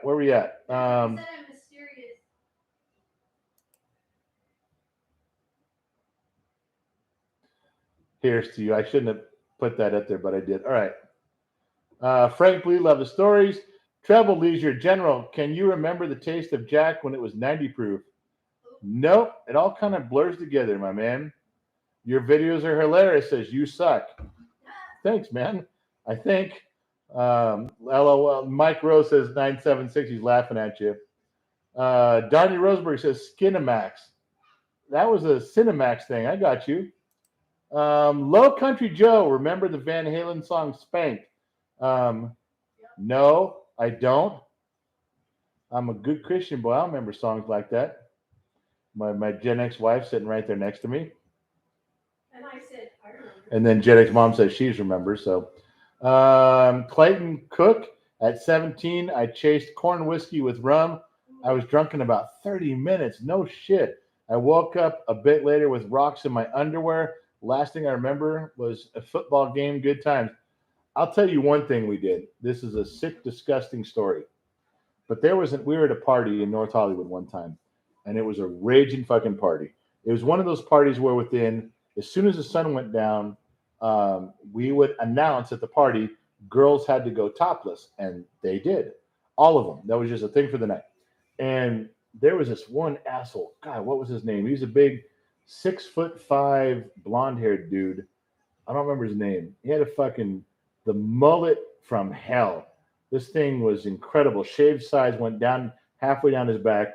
He was a big old corn-fed boy, tough as nails. Hang on. New day.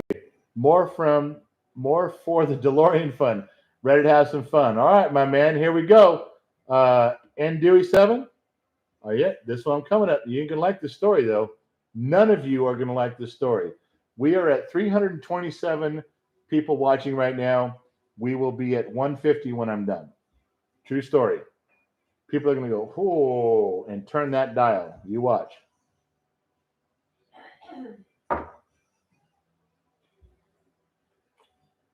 Only Gen Xers would say there's a dial. All right. I got to be careful how I tell this story. So listen up. So there was this raging party. I can't remember his name. Chris or Brian. He's a big fucking dude. I mean, way bigger than me. And he was always running his mouth, pushing people around, doing shit he wasn't supposed to. And, he'd get drunk and he'd start making moves on girls when they would tell him not to. In fact, he was doing it so much that girls were becoming uncomfortable. They were getting dressed because he was being just, there was 25 or 30 of us just having a good time. I mean, the Naked Twister was going on, and this fucker was ruining it for everybody. Now, when girls start putting their clothes back on is when I step in. I don't care if I'm 17 years old. You're fucking around like that, ruining my mojo, and I'm going to say something to you. I don't care who you are. It didn't matter. So I remember confronting him in the bathroom. And we were on the corner of, I want to say Stagg and Wilkinson. There you go. And this motherfucker, I remember confronting him in there, and he's so drunk that he was kind of not sure what to do with me. Now, if he'd been sober, he'd have just started a fight because he's big. But he was a little bit confused, and he was staggering, and I was coming across very to the point of, you're fucking up my world right now. Anyway, he blacked out. I didn't hit him. I didn't punch him. I didn't do a goddamn thing. The fucking guy passes out in the bathroom, falls back, almost hits his head on the toilet, and he's laying there on the floor. So I go out and get my buddies. And I'm like, hey, the fucking dude's in here, and he's fucking bad. And for the most part, a dude happens like that, you leave him there. But I had been drinking a little bit. And I thought we should take advantage of the situation. Now, somebody came up with the idea, and somebody, unbeknownst to me, took a pair of pliers and pinched a certain spot on the backside of somebody. So when this person woke up, went, oh, and put their hand around there, it hurt like a motherfucker had been pinched with pliers. But did we get banned yet? Are we out yet? No? Okay. We're still here. So gets pinched there. He wakes up hours later. He hurts at that area with a little Vaseline and pants down around his ankles. Pulls up his pants, runs out into the crowd and goes, what the fuck happened? I'm like, I don't know. My door don't swing both ways. I wasn't in there. But you and some guys had a real good time. Now I know what happened, of course. He thinks that he was taken advantage of. He hurts in that spot, like someone took advantage of him. He left the party, and for the next 2 or 3 years, never came back to this social group, ever, not once. Now, from time to time, he'd roll up and go, so, come on, man, go fucking around. Don't fuck with me, no? Come on, what happened? And every person he asked had the same story. Look, man, I'm not judging you. If you have some things you're working out and some things you're into, it's cool, man. You do you, baby. You do you. Uh, and I remember one of my friends told him in front of my face, "Yeah, man, it's cool, but I walked in and you were kind of, and you were that was your idea." He's like, "No, fucking wasn't. I don't think that way." Yeah. Well, apparently you did that night.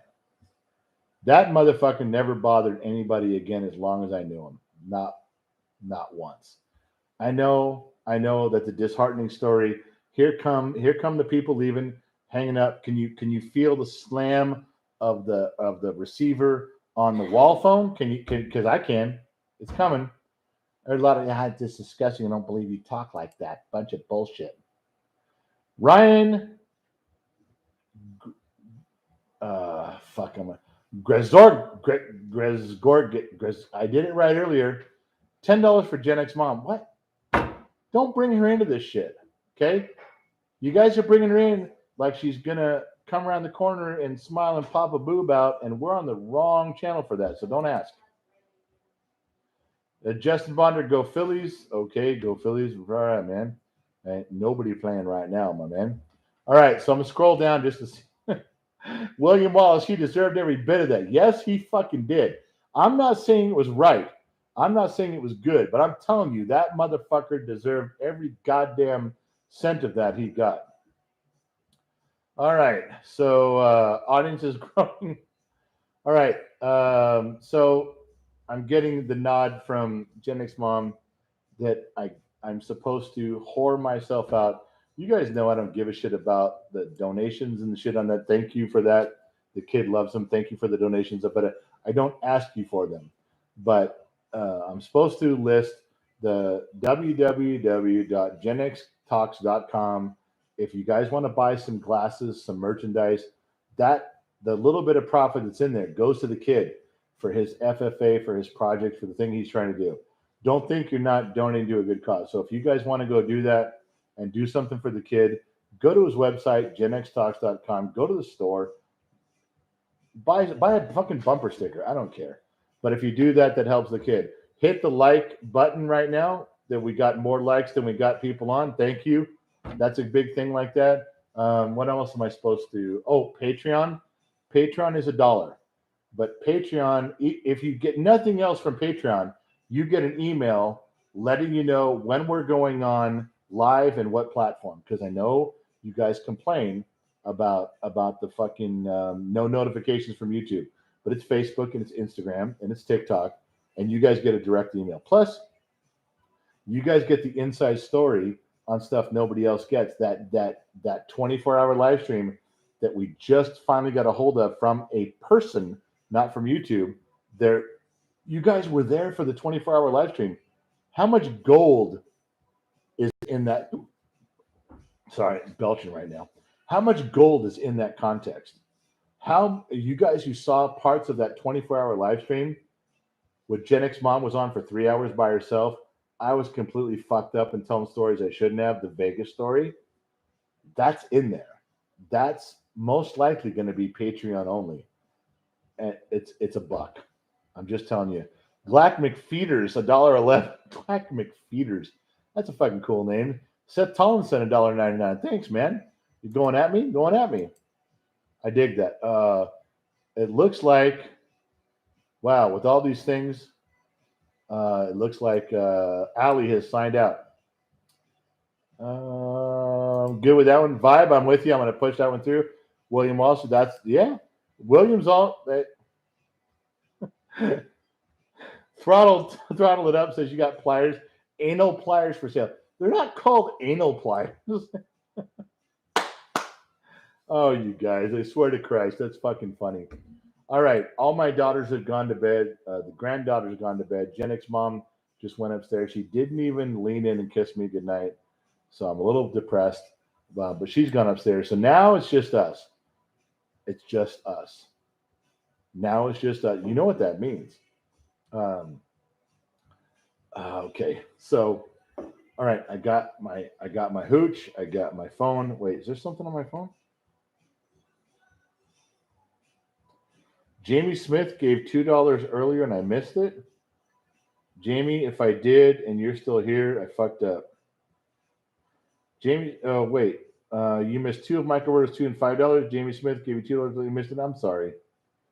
I like to look at the house, baby. I will not be okay. I think I'm good on all this stuff here. I'm good. I'm all caught up on my phone. I'm semi cut up with you folks. White Truck says I was there for the 24-hour live stream. I don't know how much White Trucks you were there for, but that was a fucking great night. It was hard, really hard. Okay, so before I go any Marvelous Miranda, some much gold. Could it be 1849? You lost me on that one. Zoe Mitchell, my Patreon receipt was $1.07. Wordy it? Zoe, are you drinking? Zoe, wordy it or worth it? You meant worth it, but you typed wordy it. Okay, Jamie Smith, I'm sorry I didn't see your stuff on there, my man. But even if I fuck up with Jamie, he knows. He didn't got a shit care in the world. He fucking knows. Jamie and I, we chewed some dirt with this shit together. So he knows. No, Eli, I'm not quitting right now. I'm not. All right. So I'm scrolling to the bottom. All right. So what do you guys want to know? Ask me some stuff on here. Thoughts on cryptocurrency? I don't know enough about it. It seems like bullshit. I'm sure it's true, but I don't get it. World Unite, GM, Ford, or Chrysler. I like all of GM, Ford, and Chrysler at different times in my life. Love you all from South Africa. Timothy, thank you. Lionheart, Allie, double shot. Allie's not drinking tonight. Are you kidding me? And if Allie's drinking, she's just at home pretending she's drinking. She's not fucking drinking. Allie is a lightweight. You know, Allie, I could tell you stories about Allie. True stories about Allie. But that would be violating the employer-employee confidentiality that I know she holds so valuable. So, Christy Thompson, $1.99. Thank you, Christy. That goes in the whiskey fund. David Daly, kudos. You don't hold back on the stories. Love it. Dave, I'm trying not to. Connor Hendricks, 1849 would be referring to California Gold Rush. Yeah, Connor, I got that part, but I didn't know what they meant by that. What she meant by that. Misty, what the fuck is slow mo chat? That means that because I'm so fucking slow myself, you cannot post a comment but once every minute and a half. You can't flood me and bombard me with shit. Not that you would, but certain people would. So we move on. Brian says, fuck. Brian Avenue, Ukraine versus Russia. Let me encapsulate this. I told you months ago Russia was going to invade. They did. I told you it was going to be a slow standoff retreat for Ukraine. It is. I'm telling you because of people I know that Russia is using 12% of their army on that they have stacked on the border. They don't want to be the president and own a city of rubble. So they're trying a bunch of stuff. Russia could win this anytime they want. Make no fucking mistake. Russia is the second most powerful military on the fucking planet. I know you go, China's got 1 million man army. Okay, you're not listening. If you know what you're fucking talking about, Russia could do this in a week and be done. They're trying to leave the cities preserved, the population preserved, the economy preserved. They're trying to get the natural resources preserved, the nuclear plants preserved. They're not trying to fuck everything up as they roll through. Do you get that? Okay. Everything I've told you, which is just vague bullshit, but it's right. It's simple. From the people that know in the Pentagon, they fucking know. They already know. And you know they know. We all know that O.J. Simpson fucking killed his wife. We know some certain things about life. This is just something that's common sense to everyone else, and it's easy to predict. Russia will take over as much of Ukraine as fast as they want, when they want, preserving as much as they can. That's it. Okay? That's the bottom line. When they stop, it's not because Ukraine was so badass. It's because Russia chose to stop. if Russia takes over the whole country, which I would believe they would eventually take over everything, it's because they want to. And they want to keep it intact. They don't want to fucking go building by building, block by block, and knock it down. That's it. This is not high level intel. This is Gen X, nuts and bolts. I've been on this planet 50 years watching how this shit works. I get it. Okay? This is simple. And I've been right so far. How the fuck do I know? I'm a dumb mechanic in the middle of the desert, and you all know it.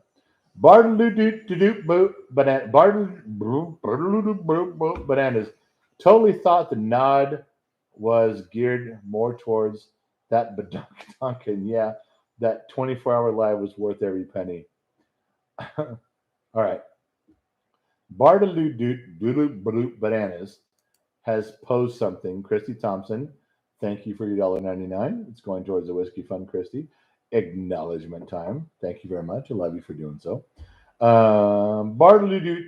Bananas is referring back a little bit to the 24-hour live stream, which was fucking impossible to do, hard to do. We all did it in shifts, but we made it one continuous, uninterrupted live stream, 24 hours. The kid, me, Gen X mom, taking different shifts, and we did it.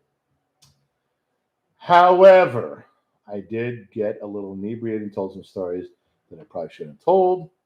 And if you guys didn't record it, there's one fucking guy who did, and it's in there. So now you know. All right.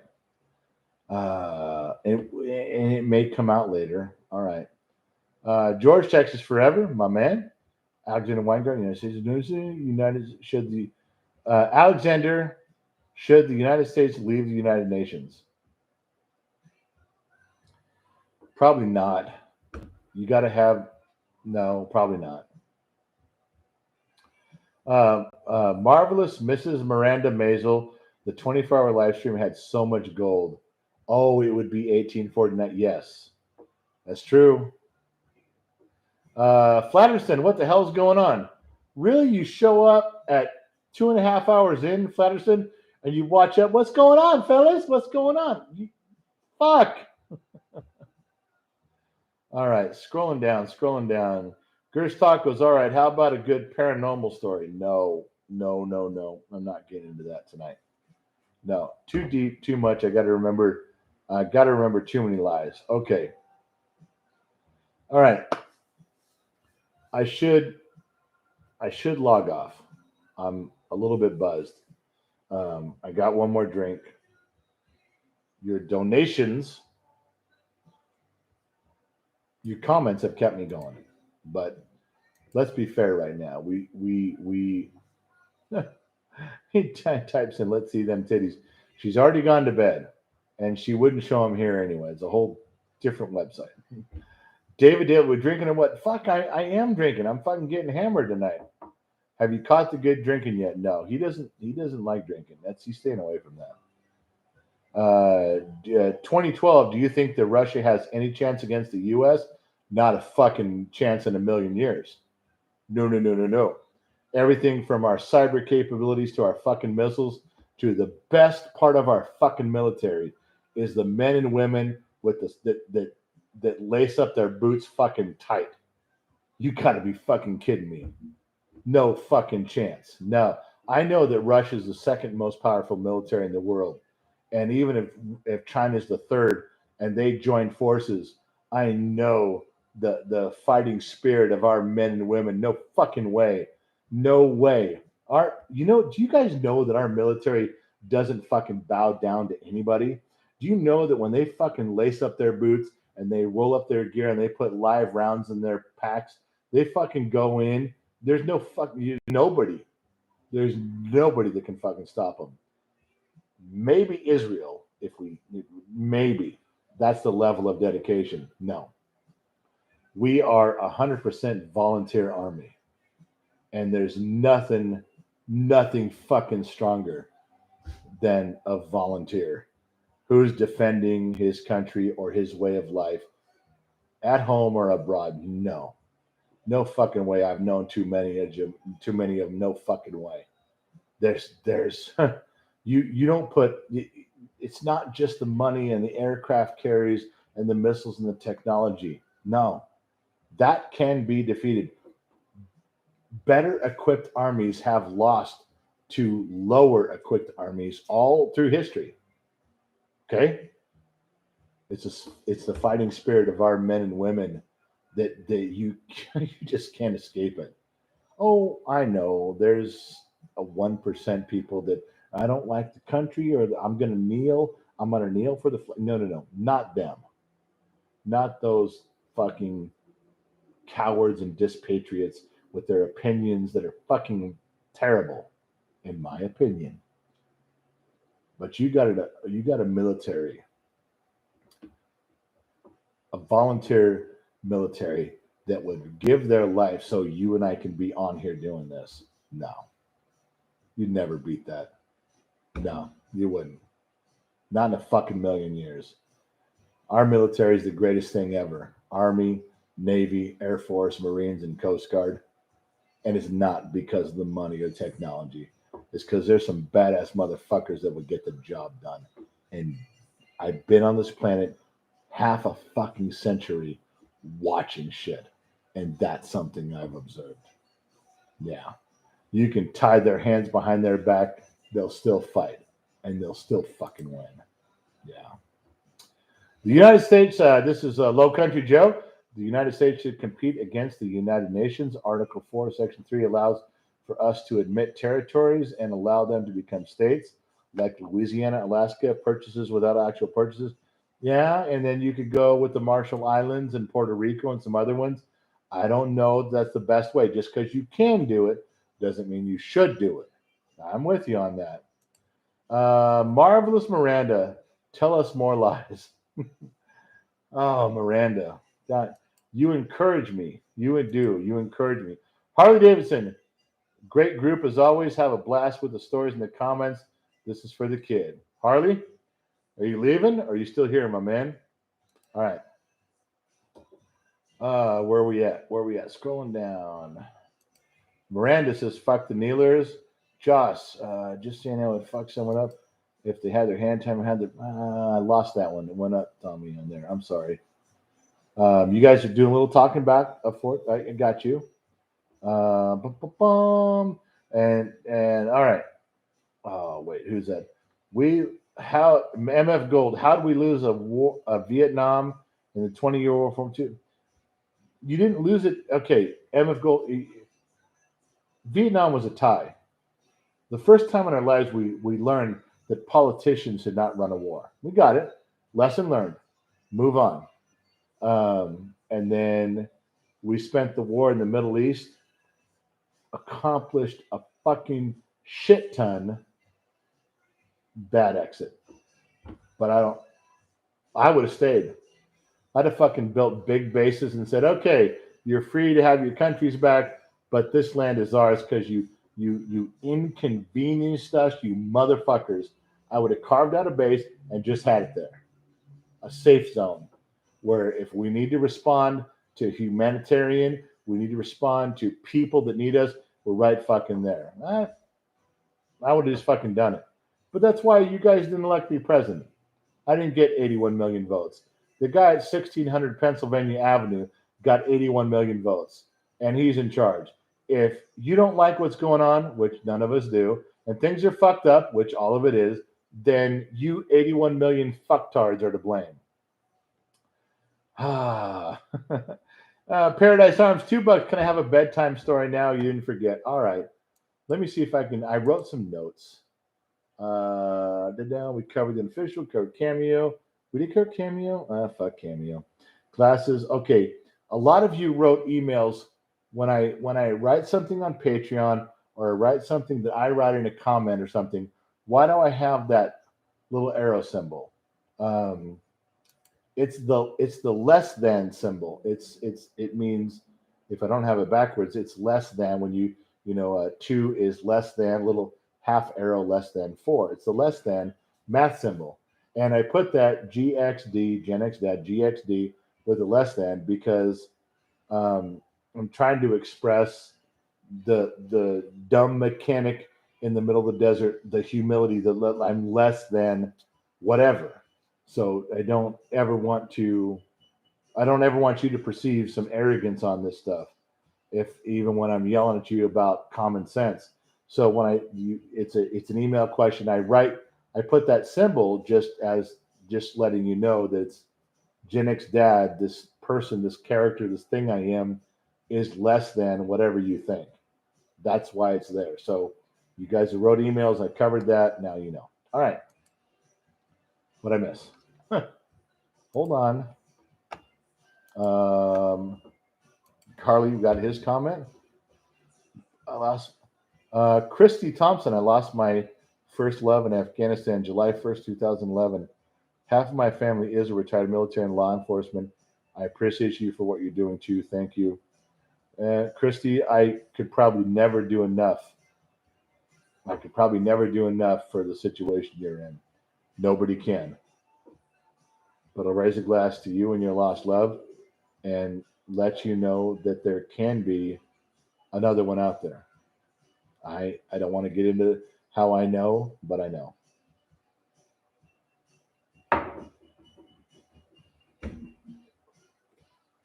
We never even got to 10 Oreos. All the emails and the stuff, I never even got to tell you the 10 Oreo story. All right. Boom, boom, boom. Looking here, Cody, Milwaukee or DeWalt. Cody, I've been a Milwaukee guy, DeWalt guy a lot of my life. And I'm just now transitioning into Milwaukee. They're a little more expensive, but there's a lot of things about Milwaukee that have some durability to them that I'm in favor of. I'm learning. Bryden Allen, favorite 80s movie minus Ferris Bueller's Day Off. That's a good one. It's a great one. But when people legitimately sit and ask me to describe my life growing up as Gen X, that's a 5-hour conversation or longer. So I tell them two things. I said, go watch Breakfast Club and Fast Times at Ridgemont High. And just with those two movies, you will have an incredible grasp on what it was like for me growing up Gen X. I mean, to a T, so much. So just, if you guys want to know what it's like, if you guys want to sit back and before the next live stream, dial into my brain a little bit, you go watch Breakfast Club, and then you watch Fast Times at Ridgemont High. And at Fast Times at Ridgemont High, it was actually filmed where I grew up. I actually know a couple people that were in the fucking movie. It was that close of a connection, and they did a perfect job of it. Now, as a third movie, no, I'm not going to say that. I'm not going there. All right. CN, hey, quick question. Can you talk about evolving into a dad? I have a newborn in the NICU, and I need advice. No parents or relatives to speak of. CN, yeah, you have a baby in the NICU unit. That's tough. Still alive, moving in the right direction. I'm going to tell you that if you have a new baby, there is going to be parental advice from everybody all around you, even people that don't have babies that have read books and seen videos. And I'm going to tell you that the two things. The best thing, the number one thing you could ever do for your child is to love their mother. Openly, obviously. You set parameters and boundaries even when they hate you, and you openly and honestly and intentionally love their mother. I'm telling you, I've been on this planet 50 years. I've raised 32 kids. I'm telling you straight, it's that. Okay, that's one. The other thing you can do that I would tell you to do for your child is to pay attention. Try to be as nosy and involved in their life while appearing disconnected. First time I've ever given that advice in that context, but it's right. You go through their diary, their phones, their drawers. You invade their privacy without them knowing, because you need to understand what you're dealing with, especially when they're 13 and older. It's tough. But if you don't, I'm not saying to expose yourself that you've done all these things, but if you don't invade their privacy and know everything going on, you have no way to advise them back to safety. I know that's a complicated thing. If you need to know more, email me. It's on the kids' website, genxtalks.com, but that's a thing, just so you know. All right. Hope that helps you, CN, because that's a lot of years on this planet fucking around. All right. Third movie, Outsiders. No. Treble. Great movie on that, and it would go to the younger part of my youth on that. Great movie, but I was thinking Boogie Nights, but I'm not saying that out loud. Kurt Rollins, the dude, is just like all the Gen Xers laughing my fucking ass off. Thank you. Grant, another great lesson. Keep you being you, mate. Here's to you. Enjoy every day because you grow up fast. Yep. Jaya, he is right. I'm a midwife, and he is 100%. So we're good. William Wallace, he is truly. You talking to them? I'll let that go. Love Country Joe, you talking back and forth there. CN, I understand. Thank you. If that made any sense, and you can even take away a small part of it, then I'm okay. All right. Shawshank Redemption, good movie, has no relevance on my life. Nick, I've had the same set of Ryobi battery powered set, haven't had any issues with them. Okay, look, man, the kid has a bunch of Ryobi stuff. It's working good, just like yours. I would never tell anybody to buy Ryobi for the long term. Nick, experience. All right. Paradise Times, you're not alone. Living for my father was not to be. Yes. Steve McQueen or Eastwood? Random guy. Fuck. The love of my life is Clint Eastwood, true and through. But Steve McQueen was one of the fucking coolest cats ever. Had he lived, I think he would have surpassed Clint Eastwood by a lot. I'm not William Wallace. I didn't say Boogie Nights. I don't know what you're talking about. Sean, best advice to give new parents. I think I just did. Sean, rewind a little bit. Play this back. The time index right now, Sean, and then back up. I just gave my whole speech on new parent stuff right there. I just fucking did it 2 minutes ago. So I don't want to repeat myself, but just Sean, just mark index this when it goes up on YouTube, post it later. Go back and watch that moment. If you want to get, that's as true as I can tell you. All right. Where am I at? Smoking the Bandit by Grandma G. Yeah, I love that movie. Third movie, anything with Christy Cannon in it. You're not supposed to say that. The Outlaw Josie Wales, Smoking the Bandit. Yeah. Okay. Harley Davidson says Evil Knievel, one of the baddest motherfuckers on the planet. All right, listen. Okay, Christopher Herbert, Dribs and Drab. Listen, since we're done with the donations, the money, $5, $10, $20 with me drinking, I'm gonna stop. I appreciate all you guys did, but I should stop. I should stop right now. 2 hours and 46 minutes. I don't even want to show you the bottle of Jack right now because I drank a bunch. I got a little bit left. I do got more stories, but we really got to stop.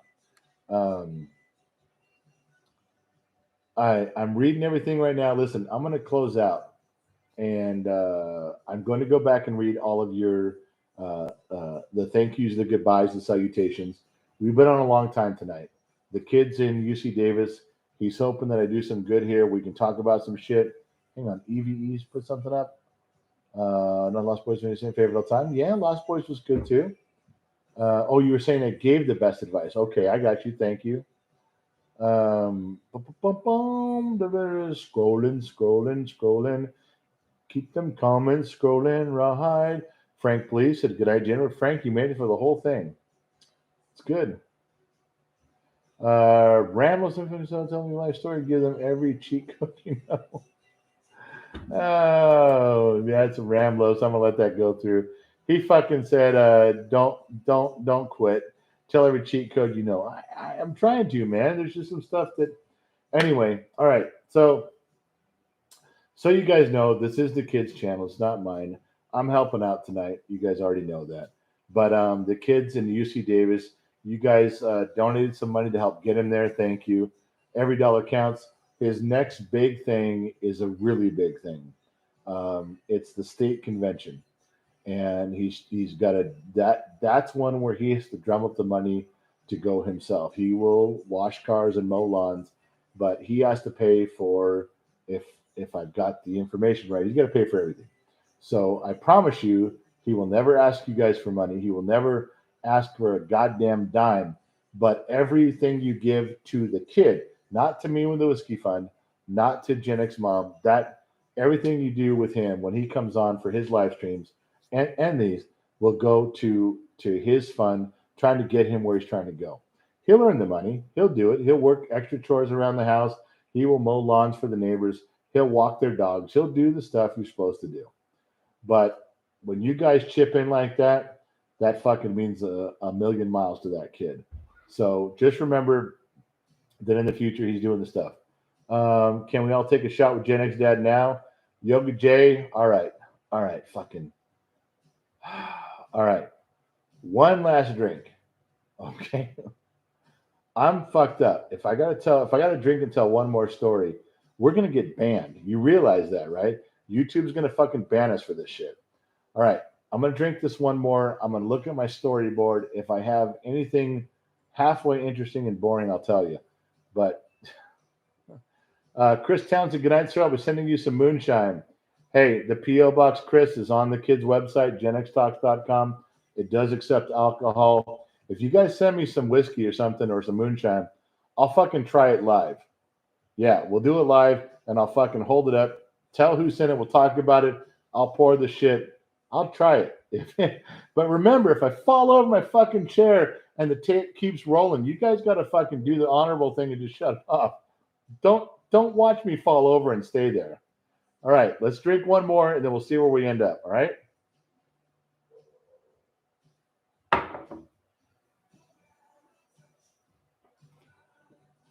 All right, you guys. No, Cabo, the James Dean story. Cabo, San Diego, I did the James Dean story on the 24-hour live. For those of you who don't know, for those of you who weren't there, I have a connection, a weird connection with James Dean. Unknown 762. Dancing and celebrating $5. My man, thank you. Houdini salute. Yep, to you too. We're good. Thank you, Gen X Talks. B. Johnson, thank you, Gen X Talks. You guys both really helped me through some tough times, and it warms my heart to watch you guys in these lives. Good night, and God bless. Thank you for that. St. Martin, you've been quiet the whole fucking time that I saw St. Martin, and you're the one fucking up St. Patrick's Day. Graphic, modern, quit lollygagging and tell a story. Matthew Lambert, one shot on me, buddy. Thank you, Matthew. Matthew's the guy who gets me fucked up the most because he goes like $2, $5 drink, $2, $5 drink, and I keep doing it. So, all right. Where am I at? Okay. Harley Davidson Alley, as long as you can take it, I'll dish it out. Listen, Harley, I know Allie very close, and she can roll up with the fucking toughest of everybody. Gen X Mom is right here, and she can fucking cuss like a sailor and dish it out no matter what. Allie is a millennial cut from the same fucking cloth. Now, I'm going to tell you what I mean by that. I can't drink anymore. If I drink anymore, I'm really fucked up. So be gentle on me. But imagine if you're in a conversation or an argument in a group setting, and you're arguing with a chick, And the chick takes off her top, her bra, and stands there and keeps arguing, knowing you're fucked up. And you can't stop staring until she wins the argument, until she has played that card and you lose in front of everybody. First of all, I have watched Gen X mom do that on more than one occasion. And I'm telling you, Allie is that balls to the wall. She'd fucking go, right now, let's go. And she'd win. Because we're fucking tone deaf to that shit. And we'd lose our mind. She wouldn't think a fucking thing about it. And she'd win the argument. Pull out all the stops. Worse than a knife fight, she'd fucking win. She's great. And you'd lose, I'd lose, we'd all lose to Gen X mom or Allie. They don't pull any, when they're fucking angry and you're talking, well, they can dish it out. She can dish it out to the nth degree. No fucking shit. Barry Dano, for the kids going to state fund, can't help his past. Let's work on his future. Just so you know, Barry, he got his grades up. We weren't letting him go. He got every assignment made up, every assignment turned in. He did the extra credit. He passed all his tests. All of his grades are C's or better. In fact, Barry, only one of them was a C. The rest are all A's and B's. The kid put in the fucking work and earned his spot. He did. Barry, when you give $5 to the state fund, I guarantee you when we hang up here tonight and I text him and go, hey, Barry gave you $5 towards going towards state, the kid's going to be ecstatic. He's going to have a half chub over trying to go to state, because that's something that not only do you have to earn in the program, but you got to earn the money to fucking go too. And he's going to fucking try everything he can to get there. Barry, my man, thank you for that. I really appreciate it. St. Martin 09, $5. Now that's an unallocated fund, St. Martin. And you've been around a long time. You know that normally goes to the drinking fund. But I'm going to put that towards the kids getting the state fund. Connor Hendrick, drunk or not, I'm staring at tits. Fucking A. Oh, wait, what did Allie write there? Jared, I'm connected to someone with too many skeletons in his closet. Wow, was that me? Allie, were you talking about me? Allie knows I've got a... Yeah, Allie and I will talk every couple of days on the phone. And Allie goes, okay, so what about this? She'll remember something I said or did. And she'll go, okay, look, we're on the phone now, just you and me. What about this? She fucking knows some shit. I wish I didn't tell her, but she knows. Luckily, Allie's fucking tough as nails. What's the other one up there? Mr. Bum Fiddly, for the kid, good job getting the grades in order. Hey, Bum Fiddly, he did. He fucking worked his ass off. I would have fucking closed him out.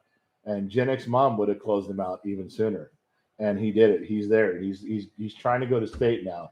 He's keeping his nose clean against the grindstone. He's trying to go to state. He doesn't want to miss. State is not even nationals. State is completely known in that community as the most fun, the most prestigious. When your high school goes there, you can get individual medals like he did last time. He got the individual medal a few weeks ago. But the state thing has so much to it. He's a driving force, man. Bum Fiddly, that goes right to getting him there. Absolutely goes fucking to getting him there. Thank you. William Wallace, for the kid, another $10. You guys are gonna fucking make his day when he comes back for this shit. You guys are gonna remember I got all my bills paid. I'm okay. I'm all right. But the kid is struggling. He's 16. He's trying to figure shit out. And when mom closed him out and ripped everything out of his life, he got serious. He got serious for his own personal shit. He got serious for FFA. He loves that shit. He thrives on that community of good kids. So William Wallace, you're gonna see some results, William. He's gonna come back with that shit from the state. When it happens, it's weeks away, but when he comes back, they're gonna have pictures and shit and stories. He wants to fucking win. He wants to walk away with his high school having the gold on that shit. Now, there's other players involved. There's other kids involved. They may or may not be able to pull their weight, but just the fact that he gets to go, William, $10 gets him a chunk of the way there. It does. It's a big thing. Andrew Davis, $20. 10 for the kid, 5 for the whiskey, and 5 for a shot, and the rest of the story. All right. I'll tell you, Andrew, I'll tell you one more fucking story. But 10 for the kid, 5 for the whiskey. For the kid, I'm going to drink right now. What's the one more that came up? B. Johnson? For the kid, awesome job. Keep up the work. Okay. Since we're here, since we're talking about the kid right now, and I promised Ford, do you know how much that is? And this glass, that's like 3 shots. That's like 3 shots I shouldn't take. I'm already fucked up. I'm way beyond buzzed. You fuckers have kept me going to where I'm going to go right over the edge, and the woke community is going to fucking pounce all over me. Those motherfuckers. But I'm drinking, and you guys keep giving money to the kid. I'm never going to take money away. If it was for me and the whiskey fund, Gen X mom, all right, it's enjoyable and it's fine. It's all in good fun, and we're with you, and we're laughing and having a good time. We're drinking around a fire pit. We're drinking around a bar. But when you do something for the kid, come on, man. That's some shit. All right. If I get tempted to finish this at the bottom of the glass, I will tell you a rated R story that I shouldn't. And then I shouldn't. Dan Lopez, too many 1, 2, 3, 4, 5, 6. Dan, are you fucking trying to get me hammered beyond what I am? All right, you guys, if you guys, you know where I'm at with that.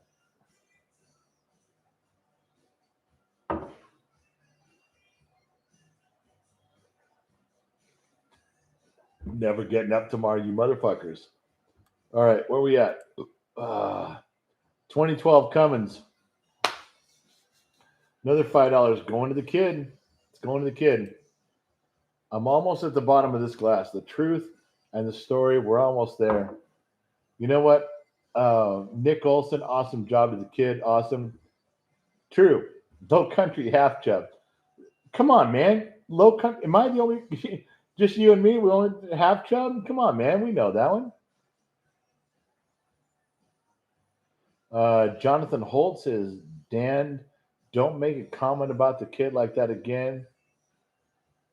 All right, I'm going to let that one through, Jonathan. I'm scrolling. Did Dan, there's some dude named Dan that fucking said something about the kid? What'd I miss? Scrolling up. Was there something? No. If you caught that, my friend, and someone said something, then fuck that guy. I'm looking. I'm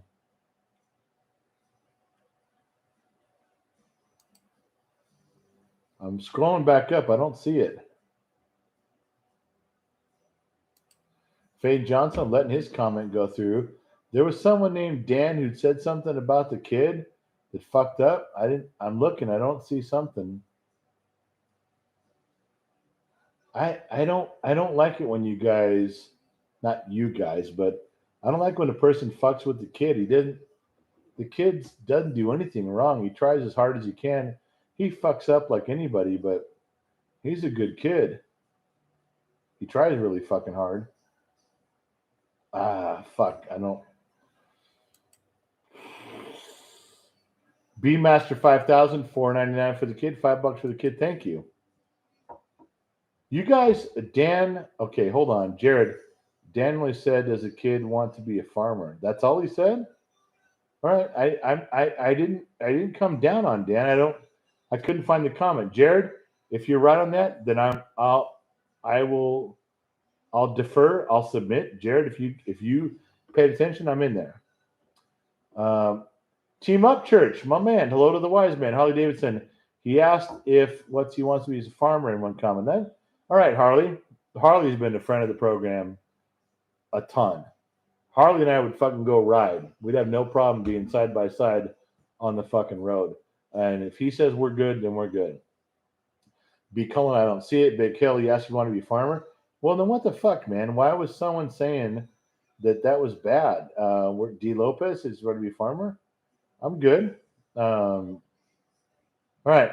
Gary A., We got the general right where we want him story time. Yeah, Gary A. We got the general right where we want him story time.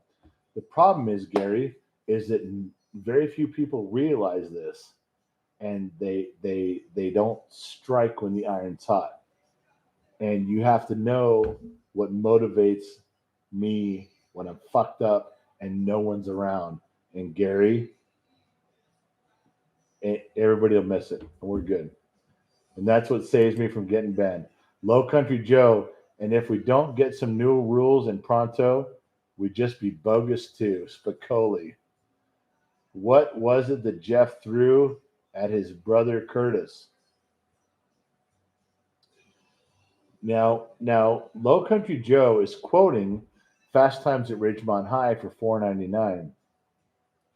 And he goes, and if we don't get some new rules and pronto, we're just bogus too. To which Mr. Hand agreed he got the premise of the whole thing. What was it that Jeff threw at his brother Curtis? Not in that scene, though. In an earlier scene, Low Country Joe. I'm going to go with his shoe. Low Country Joe, I'm going to go with Spicoli threw at his brother a shoe.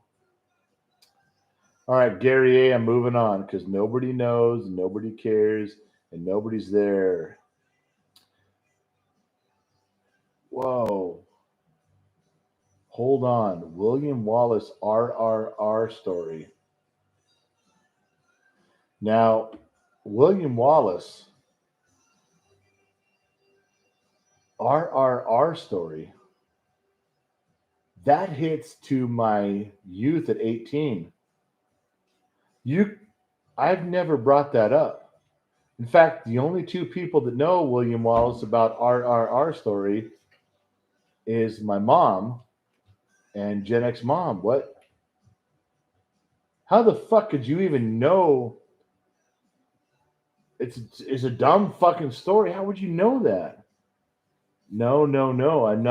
I'm not going there, William Wallace. How the fuck would you know that? Gary A. Still yes, no. Um, Hey, Gary, the fucking money comes in for the kid, I might tell you, but I don't, nothing for me. What's up, boss? Amanda says magazine. I didn't magazine. All right. Fuck. The screen jumped. I'm sorry, you guys. What's the rest of the Hell's Angel story? No, not a fucking chance, Dobbs. No. Not the current one. Thank you, Elliot, how people use it. Go smoke a toad. Kid Z is amazing, entrepreneurial mind, and hardworking. Smoke a toad. Yes, he is.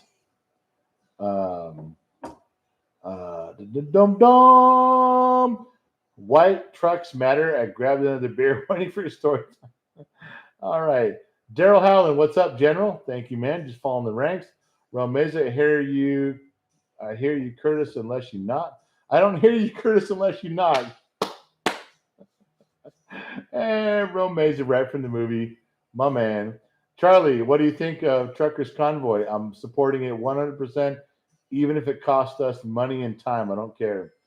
Everett Plummer is Z and didn't want to farm to teach it. Yeah, no, he doesn't have the opportunity to farm, but he really wants to know about it and be involved. He's trying. Ty Hill, party at the Moon Tower. Party at the Moon Tower. Ty Hill, I know you're in a picture with a guy and a baby or a child, but Ty Hill, if you want to party at the Moon Tower, I'm there. Oh my God. Joshua Danley, have a great degree. This thing's lifted really good. Gen X You the Men says, Dave, thank you. Caroline Jones, Dan was wondering what FFA meant, I think. He commented just before he Googled it and said, yeah, it's Future Farmers of America. He's learning a ton, not just farming, but the tractors. So there's engines and hydraulics, and there's so much that goes along with it. Connor, now do you watch Fast Times at Ridgemont High? Several boob scenes. No. There are several boob scenes, but there's one boob scene. We all know her name, her character name, her actress name, and the spray that comes out of the pool. Just so you know, that house, there's filming scenes throughout the movie at that house, that pool, that backyard. There almost could not be a more quintessential Gen X San Fernando Valley house than that. Everything from the gate they walk up to with the latch to the pool with the little side cement cones around it to the pool house. I'm telling you, if you want to absorb the Gen X at that level, then you're there. You're already fucking there.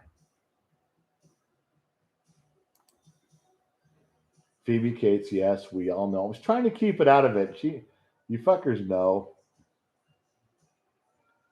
All right, look, I gotta fucking go. Okay, I'm gonna have my last glass. I'm gonna go upstairs. I'm gonna pass out on the bed. I'm not gonna wake up till noon tomorrow. For whom the bell tolls. If you got anything else to say, I'm here.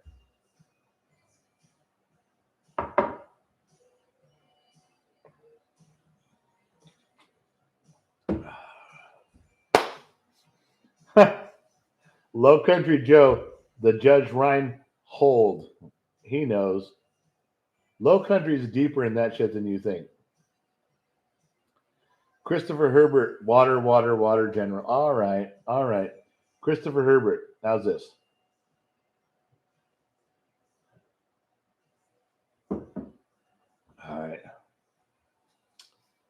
Have you guys? Okay, I'm scrolling down. Because I want Intel Wild Super Chat missed. Intel what did I miss? Hold on.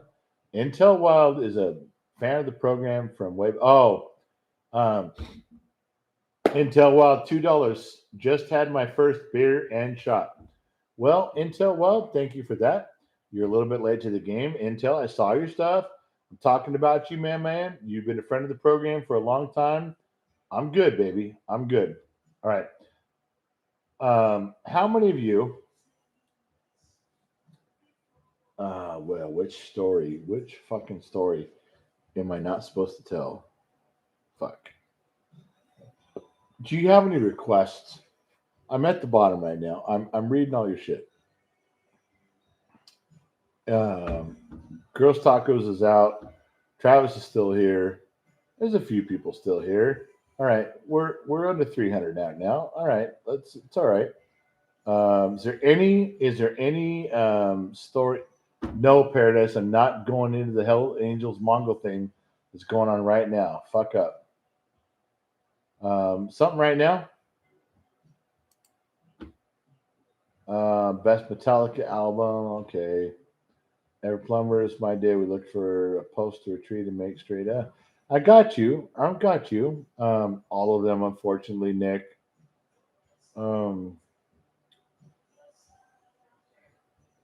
I'm still waiting for the crawfish story. I told that one. White Horse Lake in Arizona. I told that one. Good night, General. Okay, is everyone saying good night? Are we done? Matt M. Vegas story. I can't tell that one again, man. I really can't. I really can't fucking tell that one. I don't even know, Matt M., if I'm going to be allowed, even though we've recovered the 24-hour light. I don't know that Gen X Mom will let me tell that one again. For the kid fund, I know Low Country isn't it about the time for your liver to tap out for the evening? Fuck it. I'm old. Who gives a shit anymore, Low Country? Oh, they're coming in. $5. Misty, just $5. They're coming in. You guys want me to stay? They're $5 and $2 shit's coming in. I could a story you could have gone to jail for. You caught. Tell you how you won. Second time. No. QQB. No. I'm not telling the story about how I got kicked out of the private school the second time. Do you know that Allie called me today on the phone and said, I want to know the fucking story, and I wouldn't tell her. Allie called me on that, and I wouldn't tell her. No. Misty, $5. Ty Hill would be a lot cooler if you did. I know. I. There's some stories. Come on, man.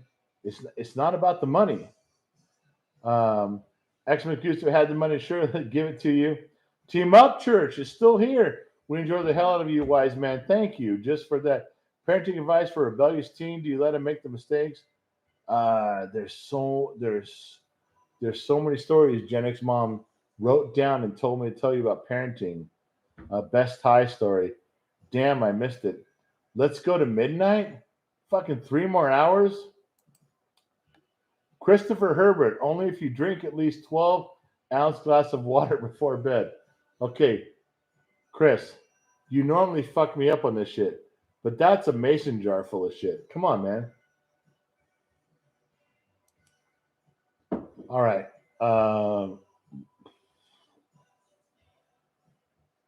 Just ask Allie. If she can't be awake, she's got to be asleep.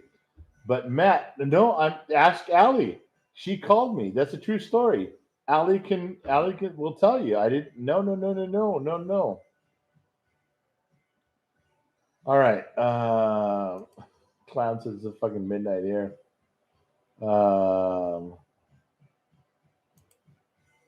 Two Bear. You got it. Fucking Two Bear. Go to bed. You got work tomorrow. You did mention James Dean. I know, but it was in. I told the James Dean story, and it's long. It's really fucking long. It's always midnight somewhere, says Daniel Brown. Where are we at? Okay.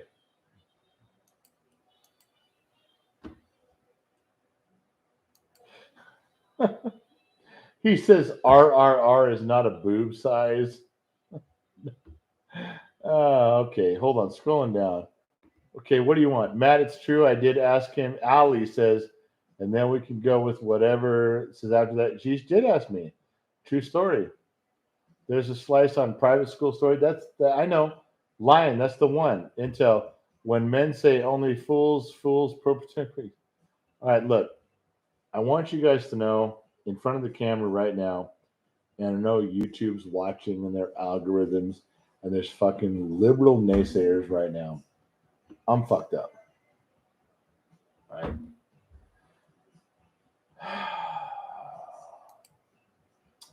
I don't know where you guys want me to go with this shit. I should just put Krista Rose says, good night, General. We appreciate you. It's past midnight. It's okay to call it a night. All right. Krista Rose says I can call it a night. So I'm going to. Oh, I know. I could have put in front of you, if you guys donate money and so I didn't do that. I never do that. I don't give a shit about the money part of it. I do enjoy the money part of it because it goes to the kid. Yes. But unless your IGH properties going to come swooping in with some fucking serious money for this, let's just fucking call it a night. Because you're fucked up, I'm fucked up. This is a symbiotic relationship. You drink, I drink, I tell lies, and you drink and believe them. All right, we good? All right. Fuck, you guys are really coming in with some shit right here. For the kid, Low Country, I got you, my man. But look, you're dropping $5 for the kid is not catching on. So I know what you're trying to do. I'm having trouble reading all the comments. Hey, man, Houdini, good Porterville Tulare. Why aren't we having a drink in person, my man? Big Bun, respect. Got to work tomorrow. Dirty Knobs, nipple magic. Now, James said, look, let's just call it a night. Let's just stop. Stop. No more donations. No more shit. Let's call it a night. Listen, I got more stories. I promise with the jack I got will come on tomorrow night. We'll talk about some shit and we'll get all fucked up. But I got to go upstairs. I got to let my dogs in. I got two millennial daughters that are fucking drinking and fucking everything up behind the scenes.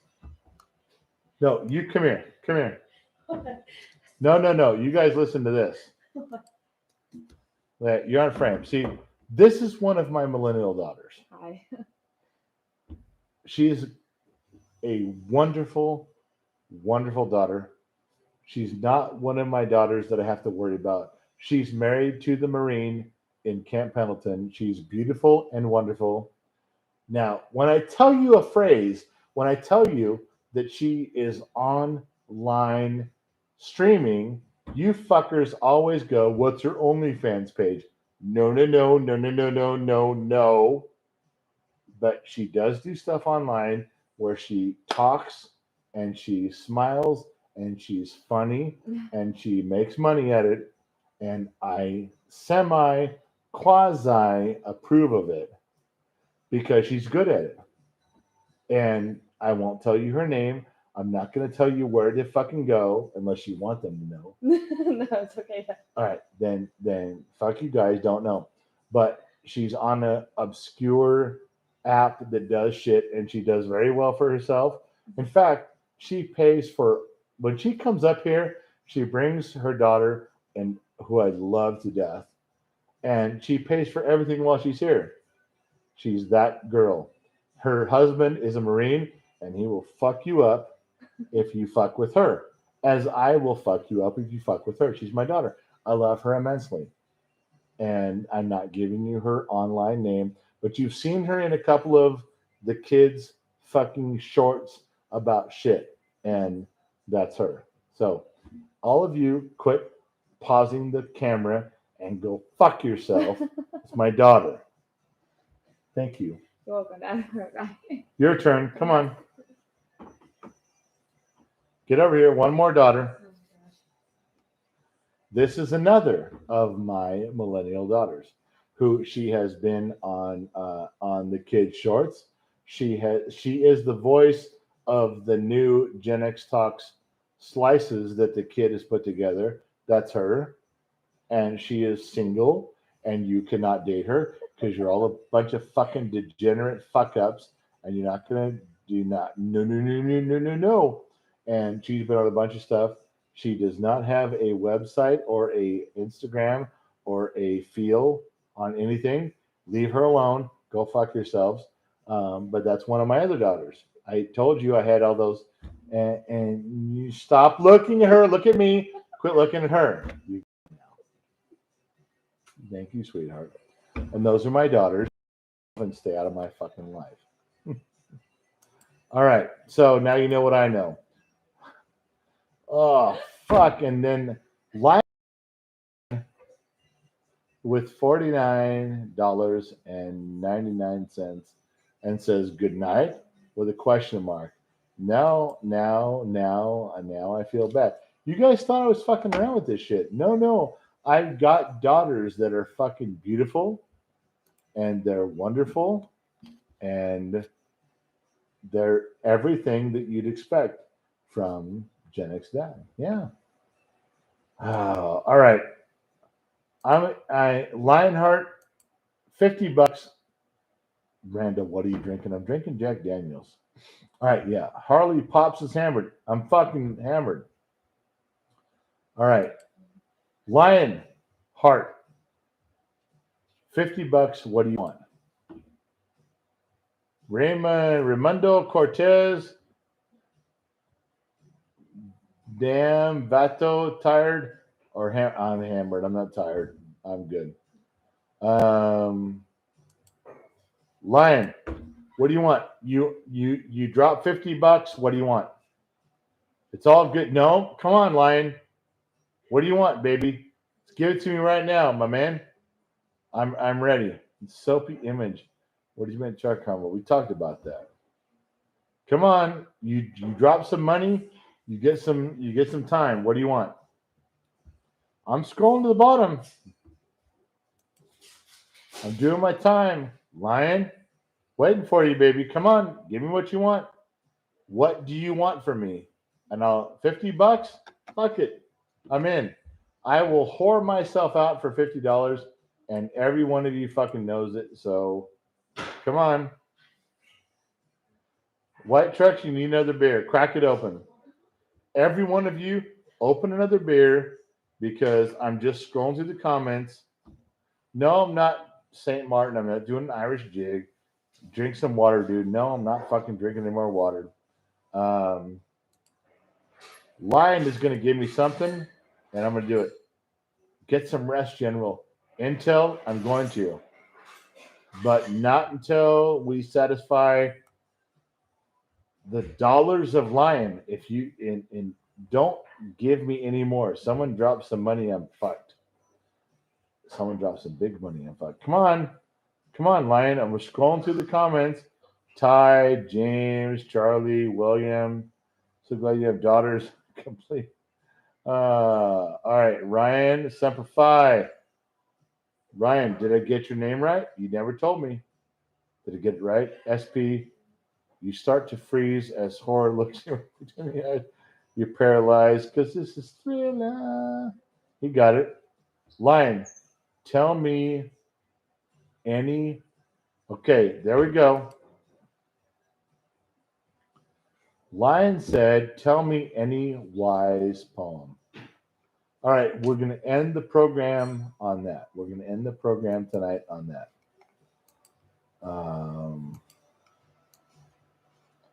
Let me find it. Hold on.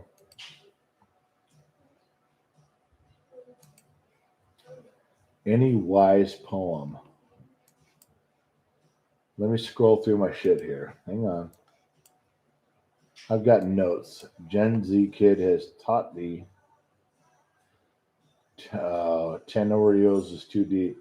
You guys got to ask me 10 Oreos sooner.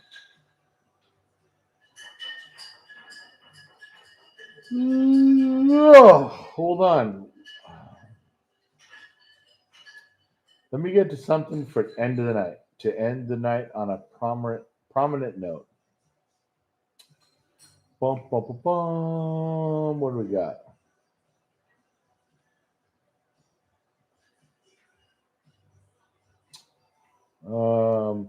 Want to find something worthy of the moment.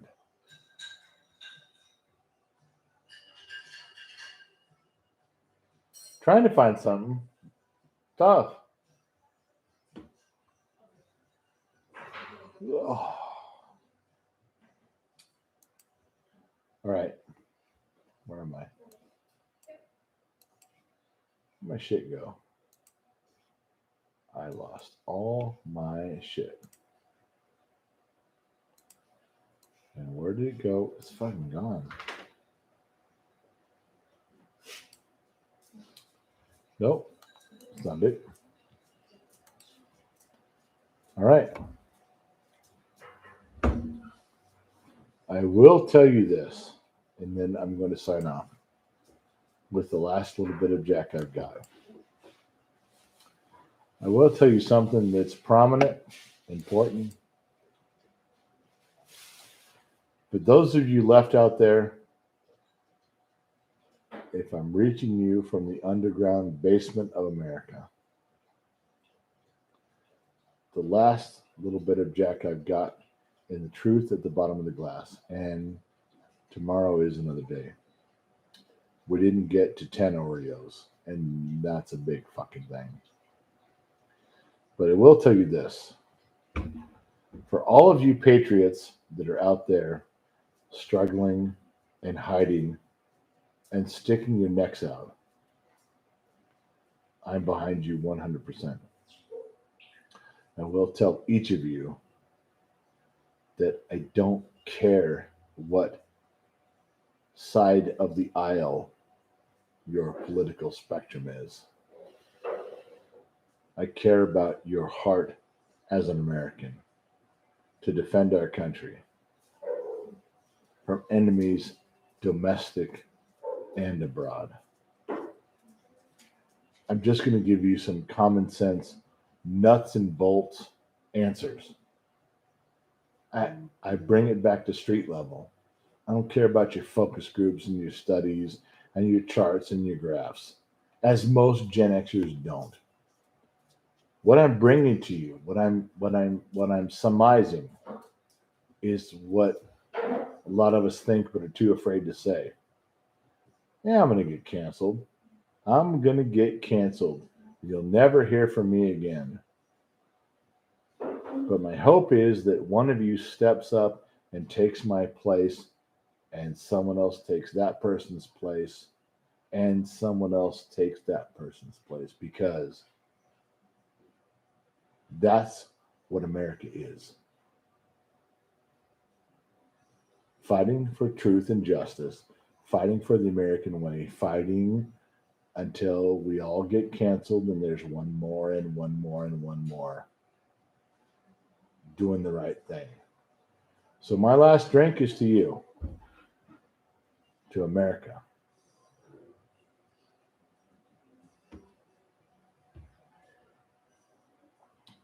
Cheers to doing the right thing.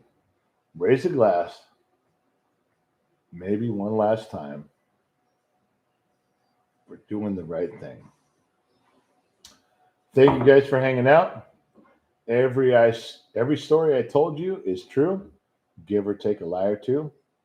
And as usual, we'll catch you all on the flip side.